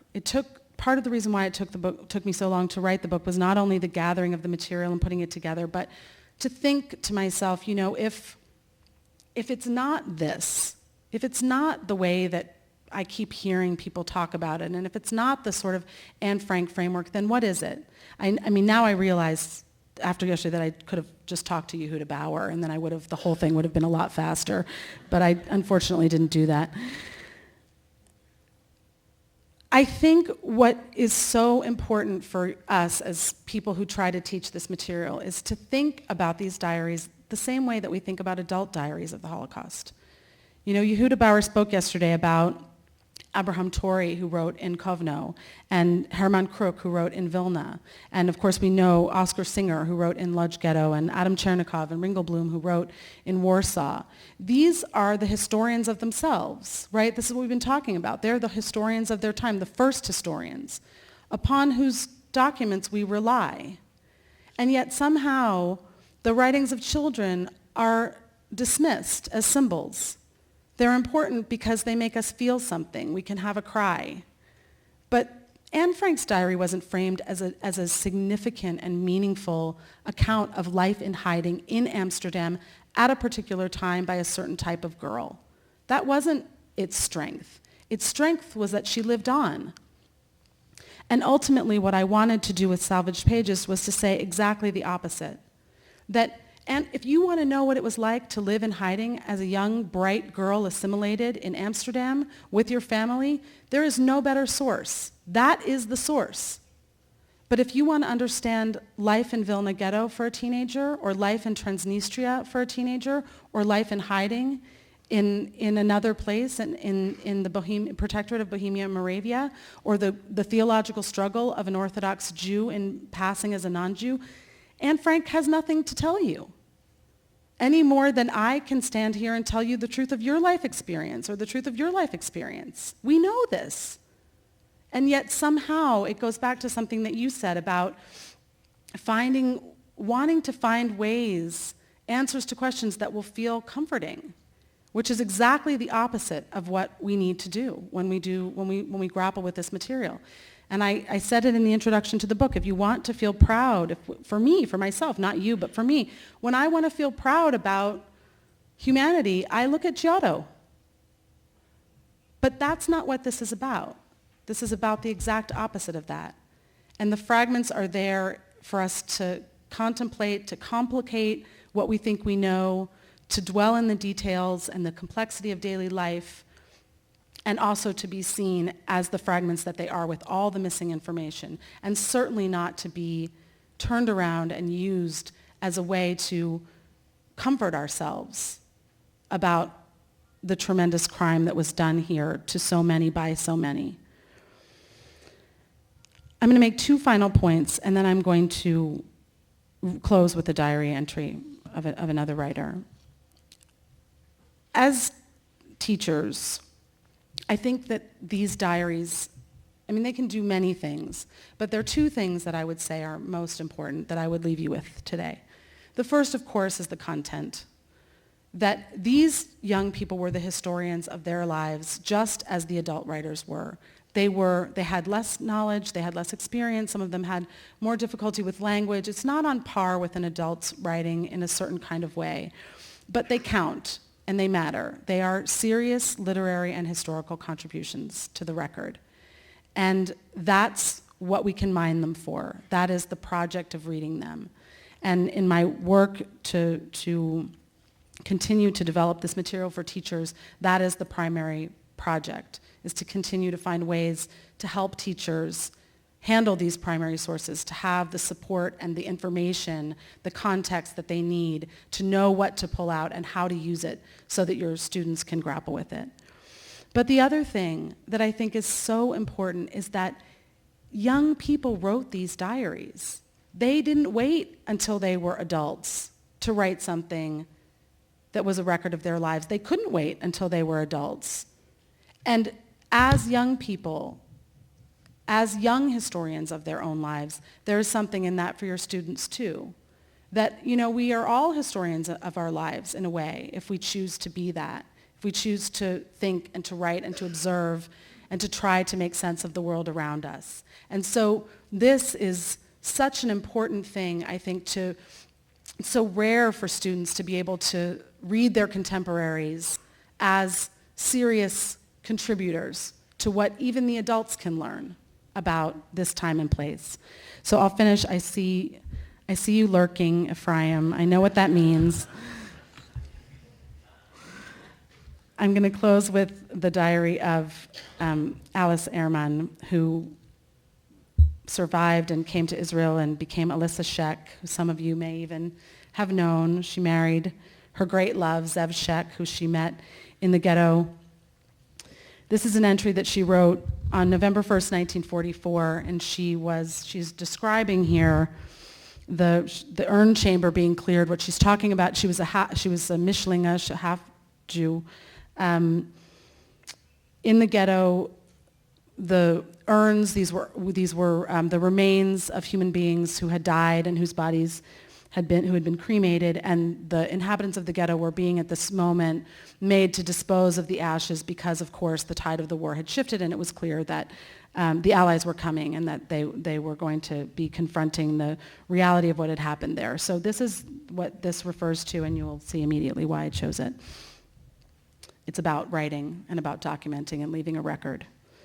November 1st, 1944. The urn chamber is being cleared. 30,000 urns, 30,000 cardboard boxes, 30,000 remains of people, mothers, children, loved ones. What is the point? More importantly, it is the knowledge that dead witnesses, substance is being destroyed, and we are the witnesses, we who still live, I and you, my sister, and all those who are gone. It is not a technical problem, but I cannot imagine it, and still I am afraid to admit that I have understood it. And still I go to work in the morning, will eat, sleep, wash my hands, brush my teeth, maybe even laugh. I will not think about it, but it will inform all my thoughts. Perhaps everything will grow quiet and it will retreat into the background and I will be permitted to not think once again. Or will it grow huge so that all my thoughts end in it, even my life and my time, until I myself come to an end in it? Oh, my mother and you, am I afraid? I will read Faust and Isaiah and Jeremiah, and I will try to bear written witness as best I can so that it will survive me. That is what occupies my thoughts, not to have the world take notice of me, not to say there was one who was beautiful and smart and open to the world, and she was 17 and was snuffed out before her life could even start. No, to say to the world and time what was accomplished here, to read to them a chapter of the Gola, dated 1944. Thank you.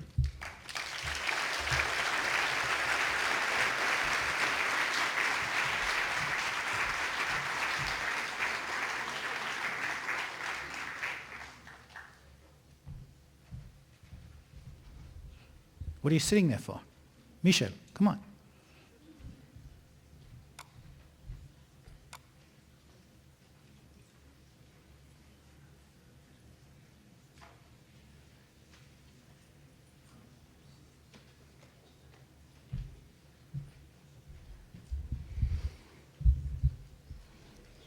Is it afternoon? It's a good afternoon.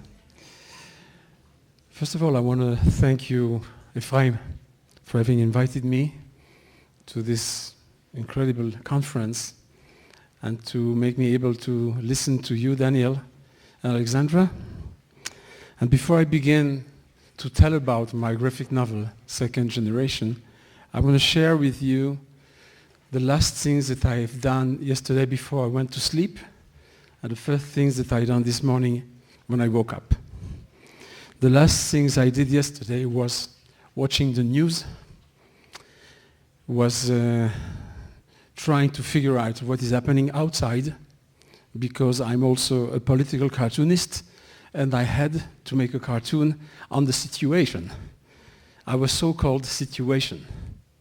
And at the same time, Germany was beating Brazil 7-1. So I had to decide what to draw about. And I have decided to make a cartoon who mixed the two situations. And I drew a family sitting in a shelter, in her own shelter in the house, when the living room that is seen from outside is exploded with a missile inside of it. And the kids want to zap to watch the soccer game instead of the breaking news. That was what I've done. And then when I woke up this morning, the first thing I did was to look again at my PowerPoint presentation for today, just to put me back in the atmosphere, in the mood of the second generation of Yad Vashem, of your seminar. And you understand that the transition is not so easy, is not so natural, but as an Israeli, I've been living here for 40 years, I'm used to it. So, this is the presentation. 1 year ago, was published in Israel in Hebrew an autobiographical graphic novel that I wrote in French 2 years ago. And this is about the life we had at home with our parents.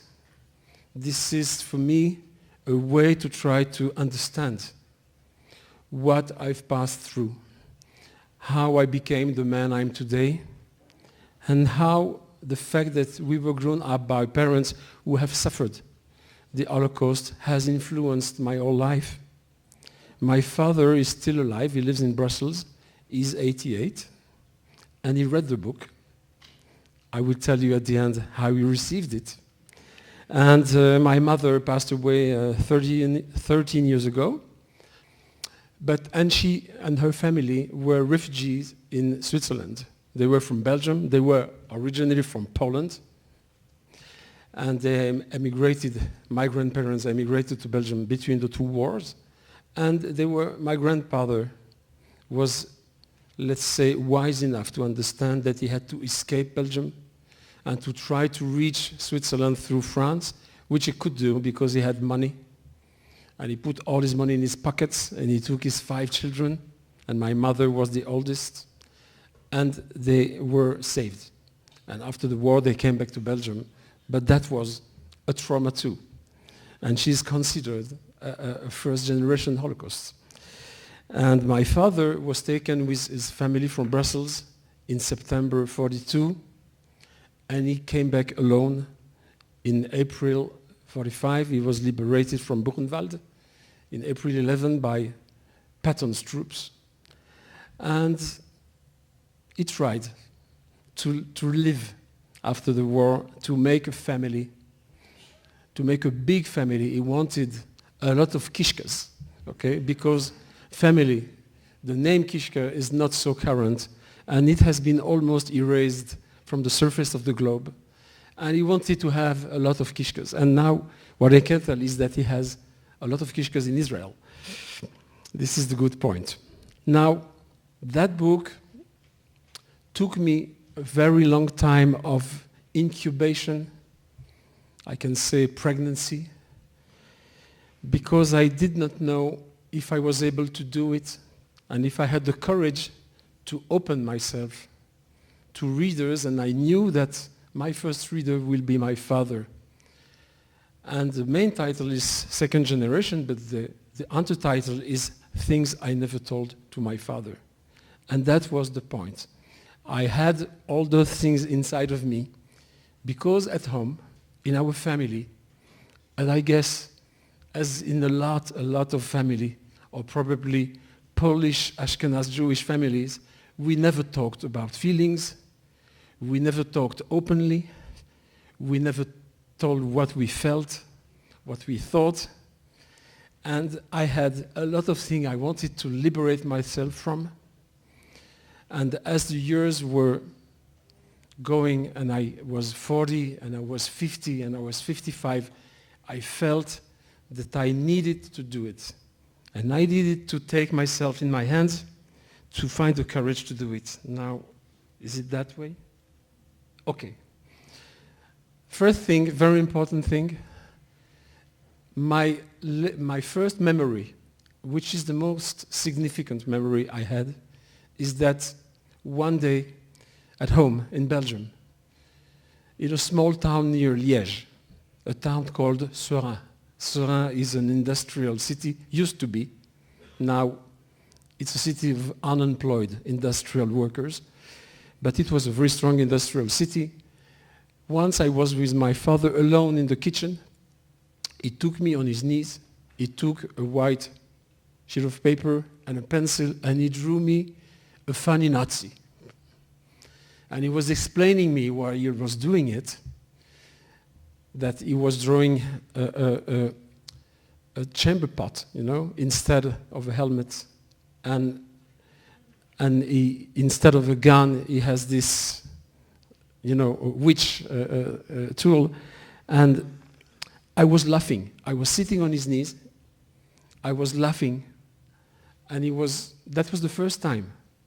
And the last one also. He drew me a funny Nazi. And I think that very moment, and I know I was 5 because I wasn't at school yet. At that very moment, I think that he wanted to somehow to pass me his heritage. His heritage was two things. I have passed through the Holocaust, and humor and cartoon is a tool that you should use in your life. And that's what I did. Actually, my father, his dream was to become a cartoonist or an artist, but because of the war, and because he was taken at the age of 16 and came back at the age of 19 and married at the age of 20 and was a father at the age of 20 plus 9 months, he could not study and he could not become the artist he wanted. And somehow, I think that he has, in a way, put all his dreams on me, on my shoulders, as a kid. I was a very happy kid. I was a very happy kid because I was born in Belgium, and Belgium was the kingdom of comics. You should say, Daniel, that United States are also a kingdom, but United States is not a kingdom. Belgium is a kingdom. And I grew up on Tintin, on the Smurfs, and on lots of others that you know or don't know, but they were in the magazines that I was looking before I knew reading. When I was 5, which means in 59, I was a fan, and I was copying my heroes. And I was understanding that this is a way for me to understand how it works, how to hold a pencil. And this is like an example of a page of one of my school books when I was 9. I was copying my favorite hero, who was a cowboy. His name was Lucky Luke. If there's someone from France or Belgium, this hero still exists. He's still there. Every year there's a book, a new book, there are animated movies, and that was my dream, becoming a comic artist and also becoming a cowboy. I think this is why I made my Aliyah, because I thought Israel is the Wild East. Now, this is a photo of my father in Belgium with 2 of his best friends who I knew. They were all miraculously saved. And he's 16. This is after June 42, when the Jewish star was an obligation. This is the only picture of my father with his star on his jacket. In my house, my father had a library. After the war, because he could not complete even his high school studies, he was very, let's say, that was very important to him to educate himself. And he bought literature. He had a library at home, and he was buying every month books from Émile Zola, Balzac, Pushkin, Gorky, all Victor Hugo, and so on and so on. But in his library, there was one place for books on the Holocaust. But as you know, because you are here, you know about that, books on the Holocaust period at that time, in the early 60s, were not so many. They were rare, and my father could buy books in French, in Flemish, in German, or in English. And before I knew reading, I was taking the books in my hands and watching the pictures, because I knew my father had a number on his arm. I never knew what was his number. I was afraid to watch it. But I knew he has passed through the camps. This was the sentence that we were hearing at home every day almost. And I was watching the pictures inside the book to try to figure out what were those camps. What does it mean exactly? Because I was afraid to ask him direct questions. I think all of us, we were 4 kids, we were all afraid to hurt him. And we were good kids. I was educated to be a good kid and to make my father satisfied. That was my goal in life. But he had a wonderful book, and again, the French and the Belgians sitting here probably know it. This is a book for children, a children's book of comics telling the Second World War in pictures, called The Beast is Dead. And this is a wonderful cartoon of Hitler as a wolf, and inside of it, all the nations are represented by animals. And these were the two only frames about the Jews during the war, about the Holocaust. This is a 100-page graphic novel or comics, just 2 frames, but very significant to me, because I knew that my father's young sisters and his mother was taken directly to the gas chambers and to the crematorium. And he, because at the age of 16 was a strong man, taller than his own father, he was taken with the adults. He was at the age, on the hedge, between adults and kid. And this was for me the only way that I could figure out in comics how it looks. Another very interesting book that he has in his library was a compilation of the best cartoons drawn against Hitler in the press of the Allied, which were the Russian press, the British press, and the American press. And they were wonderful cartoons. They were all funny because they were also making me laugh because they were making fun of Hitler. And I was copying from those books with a lot of enthusiasm. This is a drawing that I have copied at the age of 12, almost 13. That was just 3 months before my bar mitzvah. And it told me, I was studying how I have to handle my pen and how I have to try to copy in a very, let's say, to be close to the reality of the cartoon, but also it made me understand how a cartoon works. Because as you can see, this is Goebbels drawing Hitler as a god, as a sort of Roman god, with an angel above his head, while the real Hitler, sitting close to the painter, looks the way he looks. And it made me laugh.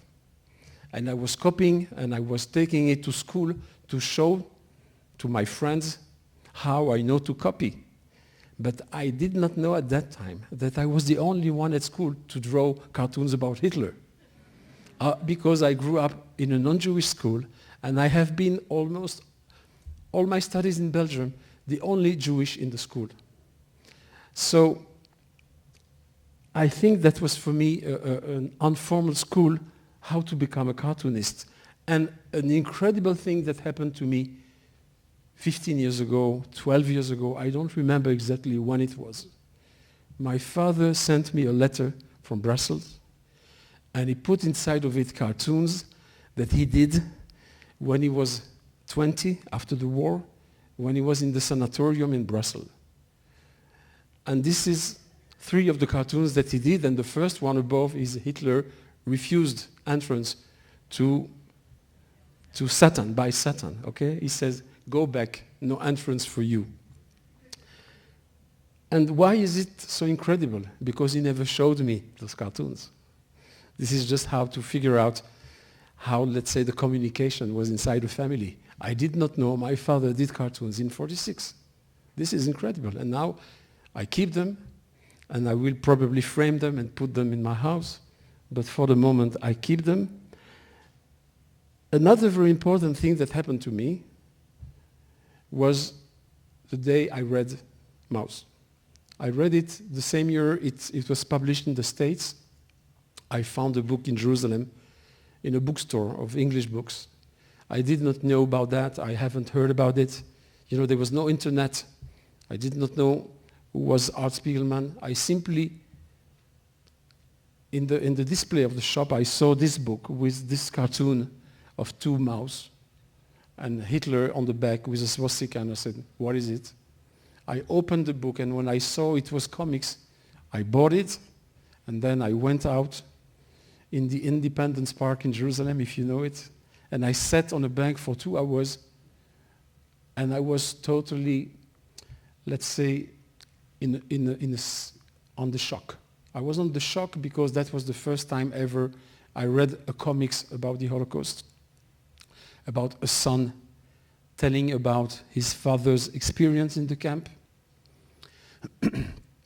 And I had the feeling that Art Spiegelman and I belong to the same generation, that I also have a past, but I haven't found at that moment the courage to do something with it. And it was for me, let's say, an example that I felt I wanted to follow, that one day I will tell my story. But when I read this book in '86, I did not know my story. And I did not know my father's story. I knew nothing, totally nothing, just sentences here and there. Oh, this is me, my two sisters and my brother in Belgium. How cute I was. We were going to school with a papillon, you see? Well dressed. So, how did I come to know my family story? That was, to me, a sort of internal journey.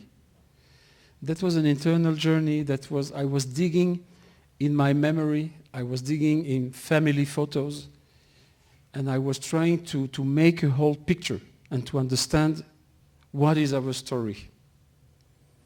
But this began in '88. In October '88, my younger brother committed suicide.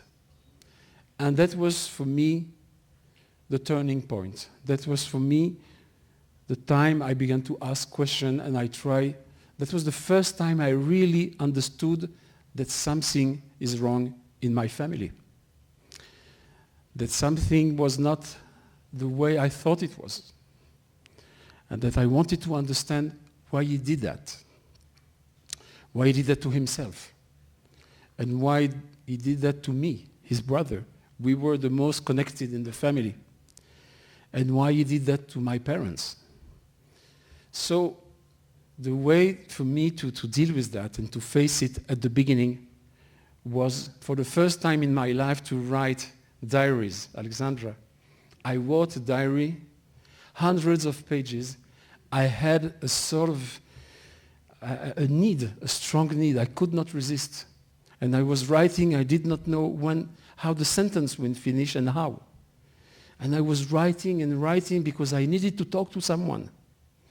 And my wife could not stand my stories. She had enough with my family. So I was talking to myself. And I talked to myself in those diaries, and I simply used them as the trash that you have on your computer. That was the trash of my soul.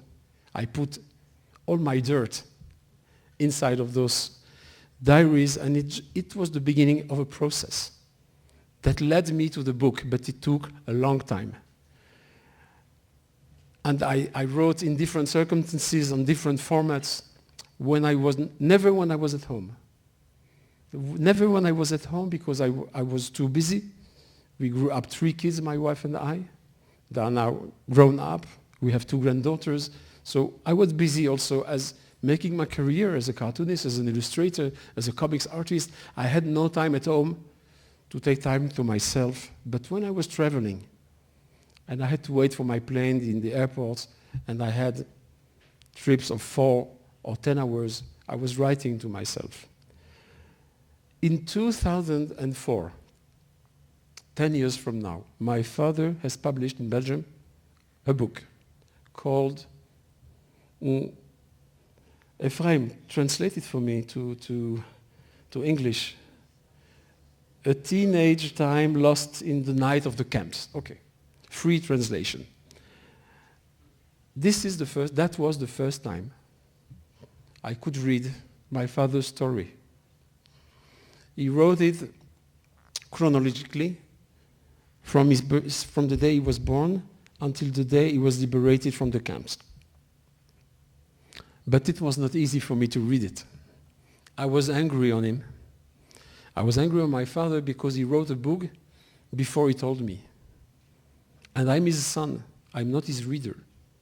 And I did not understand why I could not be the first one to know the story. Me and my brothers, but I'm talking about myself today. And later on, 5-6 years ago, I began to write all my memories, all the anecdotes I remember of my childhood, of my teenage period, and of my adult age, that are, according to my understanding, connected to the fact that I belong to the second generation. I had to define to myself, actually, what does it mean? When you say in Israel, Dor Sheni, second generation, it seems that everybody understands what you are talking about. But it's not so simple. And I had to define it to myself, and I wrote all my memories. And I noticed that I remembered much more than what I thought I should remember. I had memories from long time ago that they were somehow here in a drawer, and it suddenly opened, and I had filled pages and pages of those memories. Another thing that happens to me that was very important and that led me definitely to the book is the fact that my sister, my elder sister, the one on the photo who was the bigger, was living in a kibbutz, and she had a cancer that lasted for 5 years, and she passed away 8 years ago.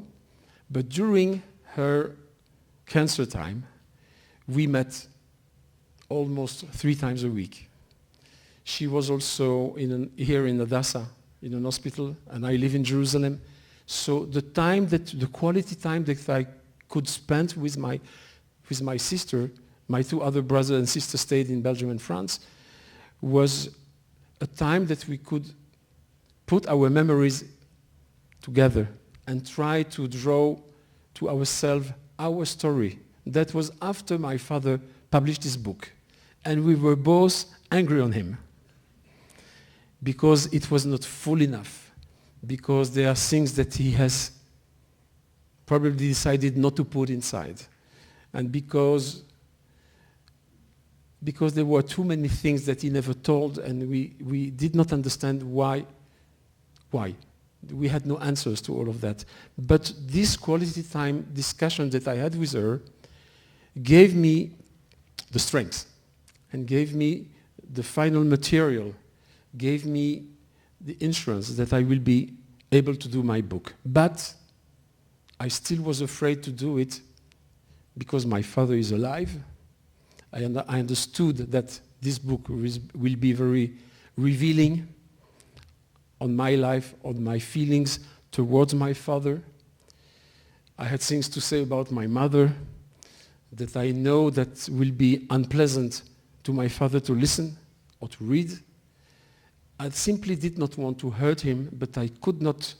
That was too late. I was about to create the book, and I was ready to open everything, and I did it. To do it, I traveled to Belgium.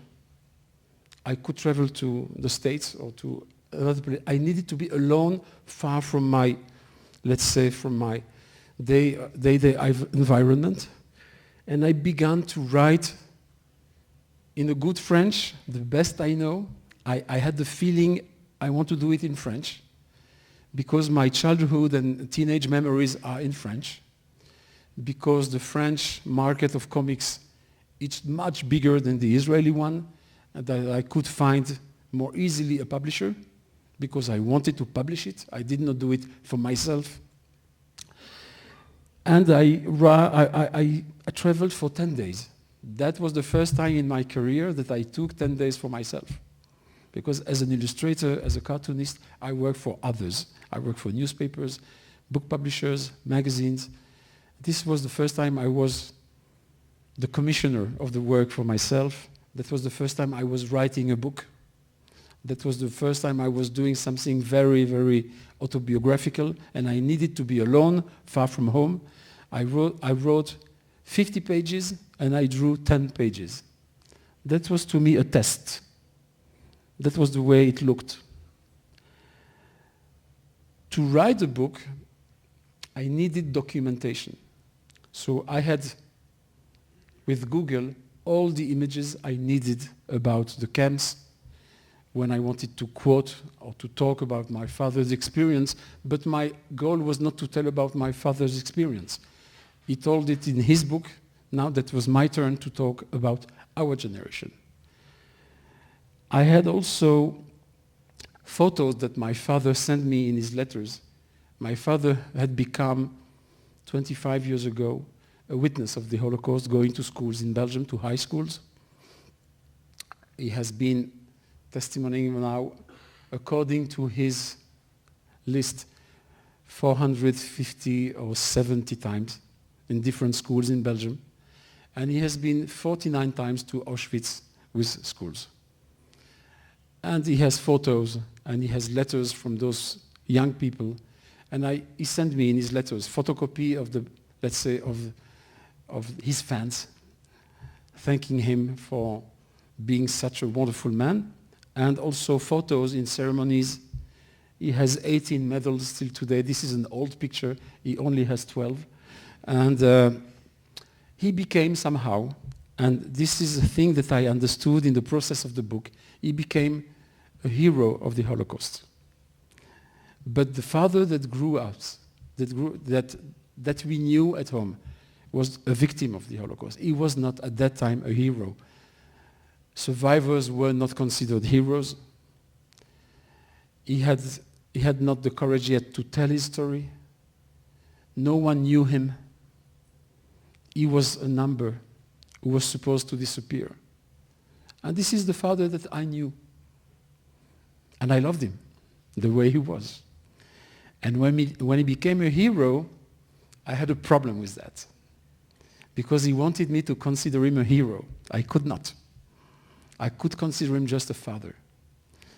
But little by little, doing that book, I understood what was the process he passed through. Very interesting process. This is me as a cowboy. You see, that was in Purim. Okay? So I also took our family album, not just to look with nostalgia how cute I was and how cute we were all, but to try to understand what sort of childhood do we had. And what did I know when I was a kid about myself, about my parents, about my family, which was close to nothing. And then I drew the 10 first pages. I will just read you the 3 or 4 of those pages, because my aim is not to tell you the book, but to tell you the process. And in the first frame, this is me looking at my father's number as a kid, and I say that he was never telling us about his family, and I never understood why someone wrote him a number on his arm. In our house, in our family album, we only have 3 family photos of my father's family. One of his father, one of his mother. They were Polish in Belgium. They were immigrants. And every year, they had to ask for a new visa to work in Belgium. And they had their passport photos, and my father could keep 2 of them. And they have one family photo that was shot in Brussels in 1938, before the war. My father is on that part of it. And when I was opening our family album, when I was alone at home, I was watching this picture and crying as a kid. And if I was listening or hearing my father's steps, I was putting the album back. I did not want him to know that I was crying watching his father's and his sister's photo.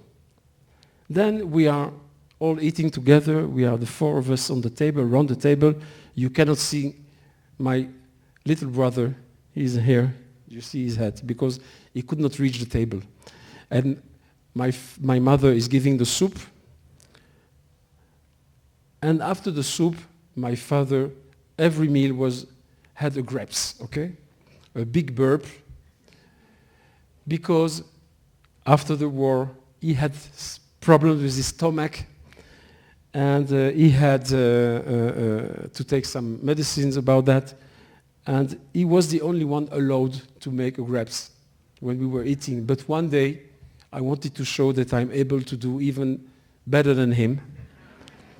And on that day, my mother was very angry on me, and she said that if once again I do it, I will go to my room.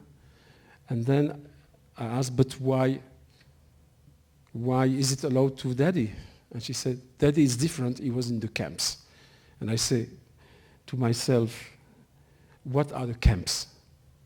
And I was watching all these photos, all the books that he had, looking for him, not looking for photos of the Holocaust. I could not simply, it was too complicated to me as a kid to understand when I see the pictures of the bodies of those people, to understand that he had passed through that and could survive. So I was watching. So the beginning of the book was to me also a try to mix, let's say, the drama of the story with the humor I wanted to put in it. Okay, now I want to go a little further. After I had those 10 pages, I asked myself, what do I do from now? How can I know if the material that I could put on the paper worth the book? Am I on the right direction? I needed to have feedback, and I traveled to France, to Paris, to meet with publishers. And I met a publisher of a very big publishing house called Dargaud. They have, among lots of other comics, they were the publishers of Asterix, not more and not less. And I met an editor, a woman, called Giselle Dehaan, non-Jewish. She has a 30 years of experience in editing comics, and she read the 10 pages, and after one day, she called me and said, it's okay. We will propose you a contract, and we will help you to make the book. So I had 1 year in front of me to accomplish this mission, because it was for me my goal to accomplish it, to go to the end. And I simply had to disconnect myself from my professional life. So I stayed at home, I isolated myself in my room. My wife did not allow me to answer the telephone, to answer mail, to go for shopping, to cook. I was totally free for 1 year just to be with myself. She even haven't seen my work. She did not want to interfere. She understood I needed to be alone. Alone with my memories and alone with my target. So for half a year, I have written and penciled the whole book.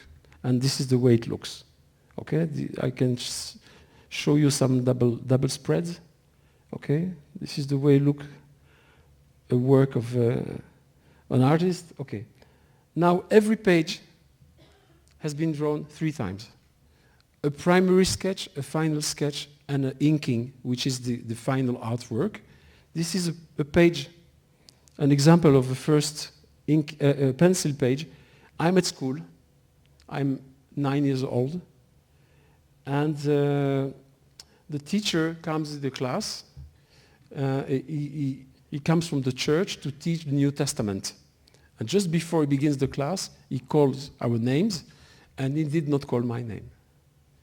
And he asked, did I call all the names? And I said, no, sir, I'm Kichka, you did not call my name. And he said, oh, he approached me, and he said, listen, Kichka, your father wrote on your card that you are Jewish religion, so go and play soccer.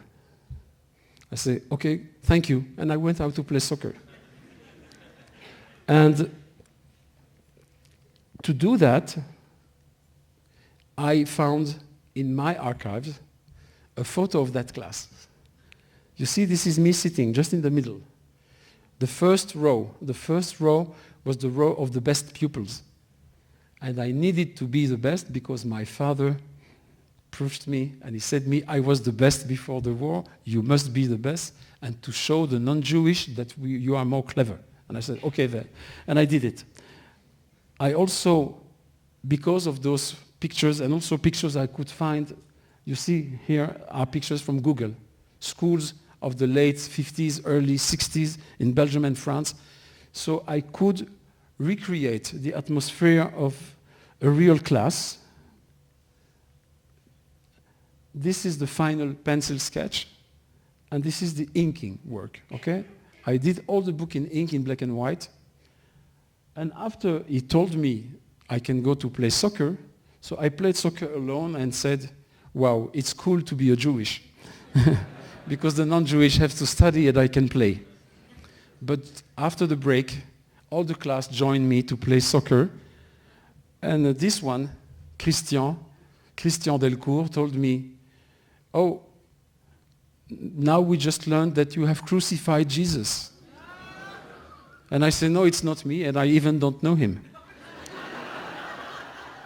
And he said, no matter, now we put a goal, you give me a good pass, and then we are going as friends, and I write above it that this is incredible, that just a good pass in soccer can make you forget 2,000 years of anti-Semitism. This is the way the book is written, all the time with memories, with humor, and with tragedy where it used to be. Now, in the center of the book, now I'm running a little faster because I see that Ephraim is standing, is the story of the suicide of my brother, which was the turning point to me. His name was Charlie. He suicided at the age of 31. He was married with 2 kids. And this is very important to the book because there above, this is the first evening of the Shiva after the funeral. And I came from Israel with my sister to assist the family to be there. And I was expecting that all the Shiva, all the 7 days, we will sit with family and friends, will be to talk about my brother. And what happened was something totally different, is that my father began to talk about the Holocaust, about what he passed through. And I was under shock. I was sitting with all our friends, the friends we grew up with when we were kids in Belgium and teenagers, and I said, I came from Israel to Belgium to separate myself from my brother, to talk about him, to talk about memories that we have, even to laugh, because he was a funny guy. And instead of that, my father is telling about himself. And I simply was ashamed. I was under shock, and I have decided not to listen to him. I said, if this is the timing that he has chosen to tell about history, to me this is a wrong timing. I'm not here to listen to him. I'm here to talk about my brother, and I have developed at that period a sort of reject of Holocaust stories. His one and the others, not only his one. But because I am a good son, I did myself listening to him, but I was not listening to him. And I never showed him, and I never told him I was angry on him, because I did not want to hurt him. And after that, I came back to Israel, to my work, and I tried to go back to my normal life, but I was unable to go back to my normal life because something was missing. The thing that was missing is that I got no letter from my brother. He wrote a letter to all the family, a sort of excuse letter, and I did not get his letter, and I could not understand why I thought I should have been the first one to receive his letter. And it took 1 month. It took 1 month because there was strike in the French post. He was living in Lyon. And it took 1 month for me to receive his letter. But instead of 3 lines telling, I'm sorry and I loved you, he wrote me 3 pages trying to explain me and to make me accept what he has done.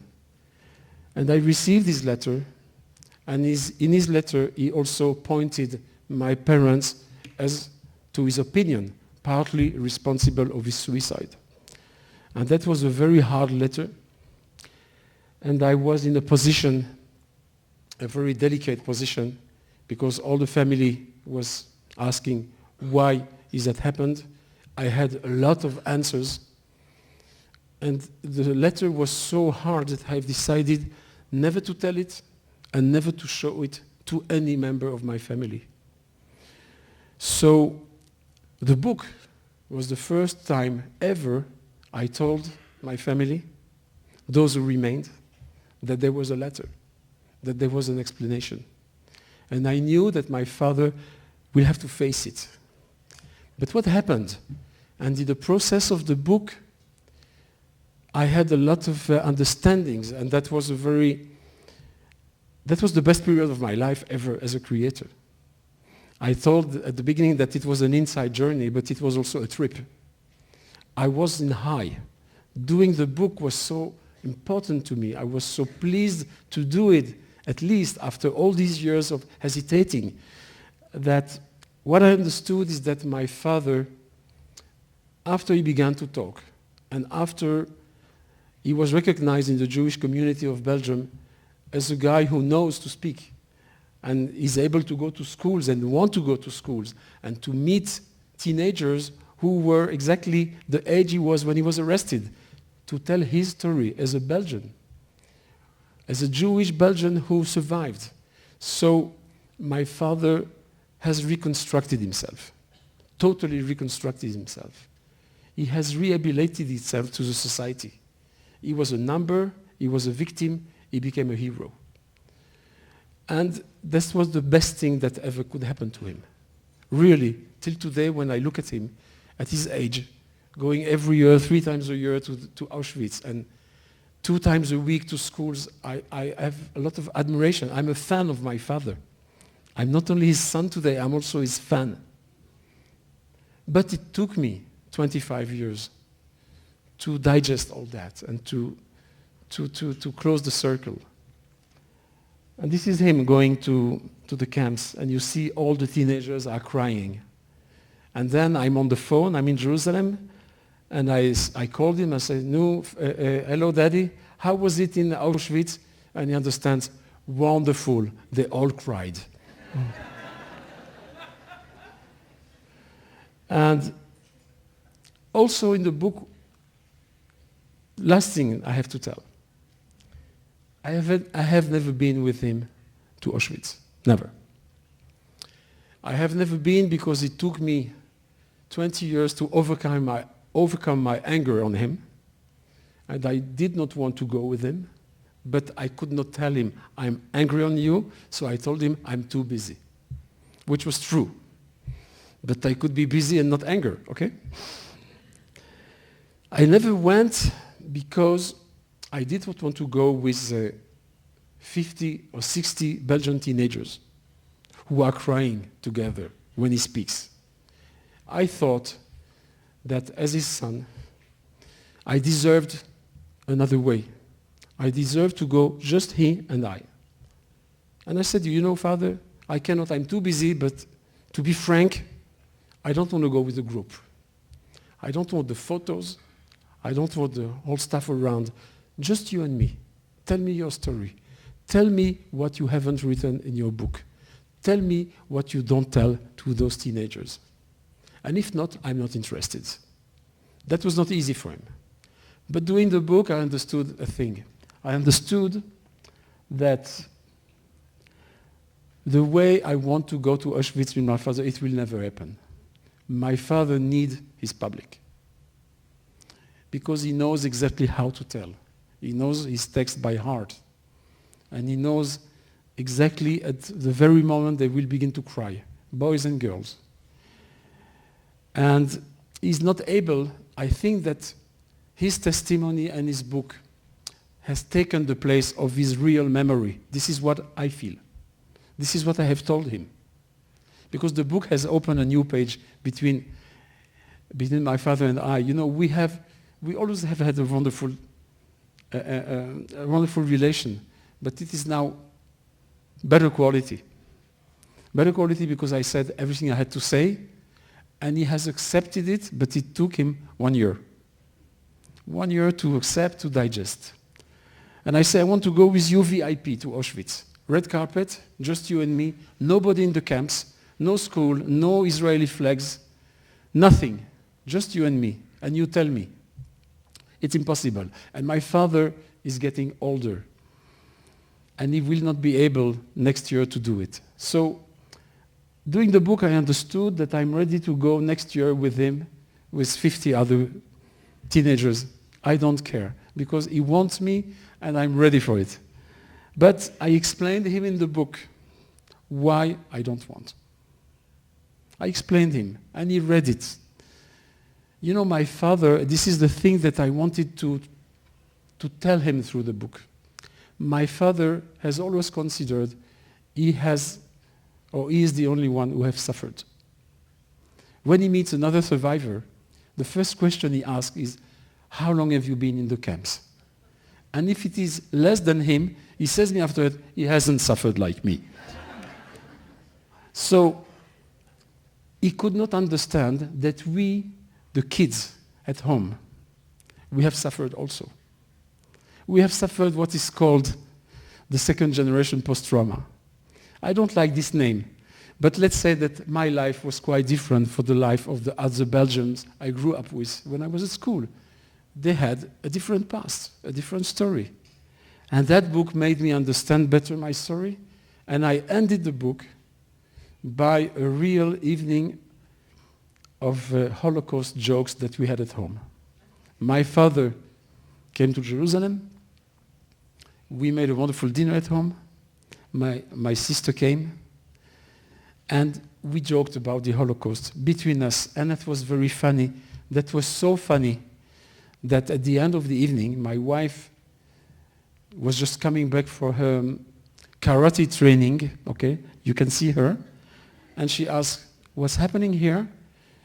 We can listen to you laughing till the end of the street. What is happening? And I told her, you have missed the best Shoah joke evening ever. And my wife is totally hermetic to Shoah jokes. She hates Shoah jokes. She never laughed. I think personally, if it's good, it's funny. And she looked at us and she said, don't disturb yourself. Go on laughing. I need a shower. And she went out of the kitchen. And in the last frame, before the word the end, I put on her mouth something that she never told, she never said. You are all totally sick. And she haven't seen the whole work, and when I finished the work, and I wanted to show her the pages, she said, no.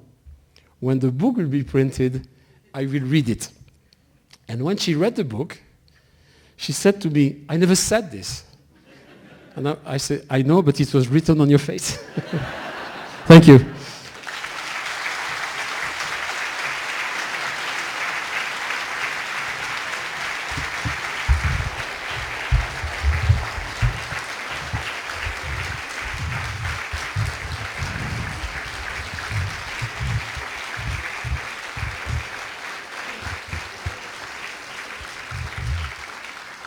Okay, we do have lunch for you. Don't worry. Okay, look at your watches. It's like 12 minutes past 1.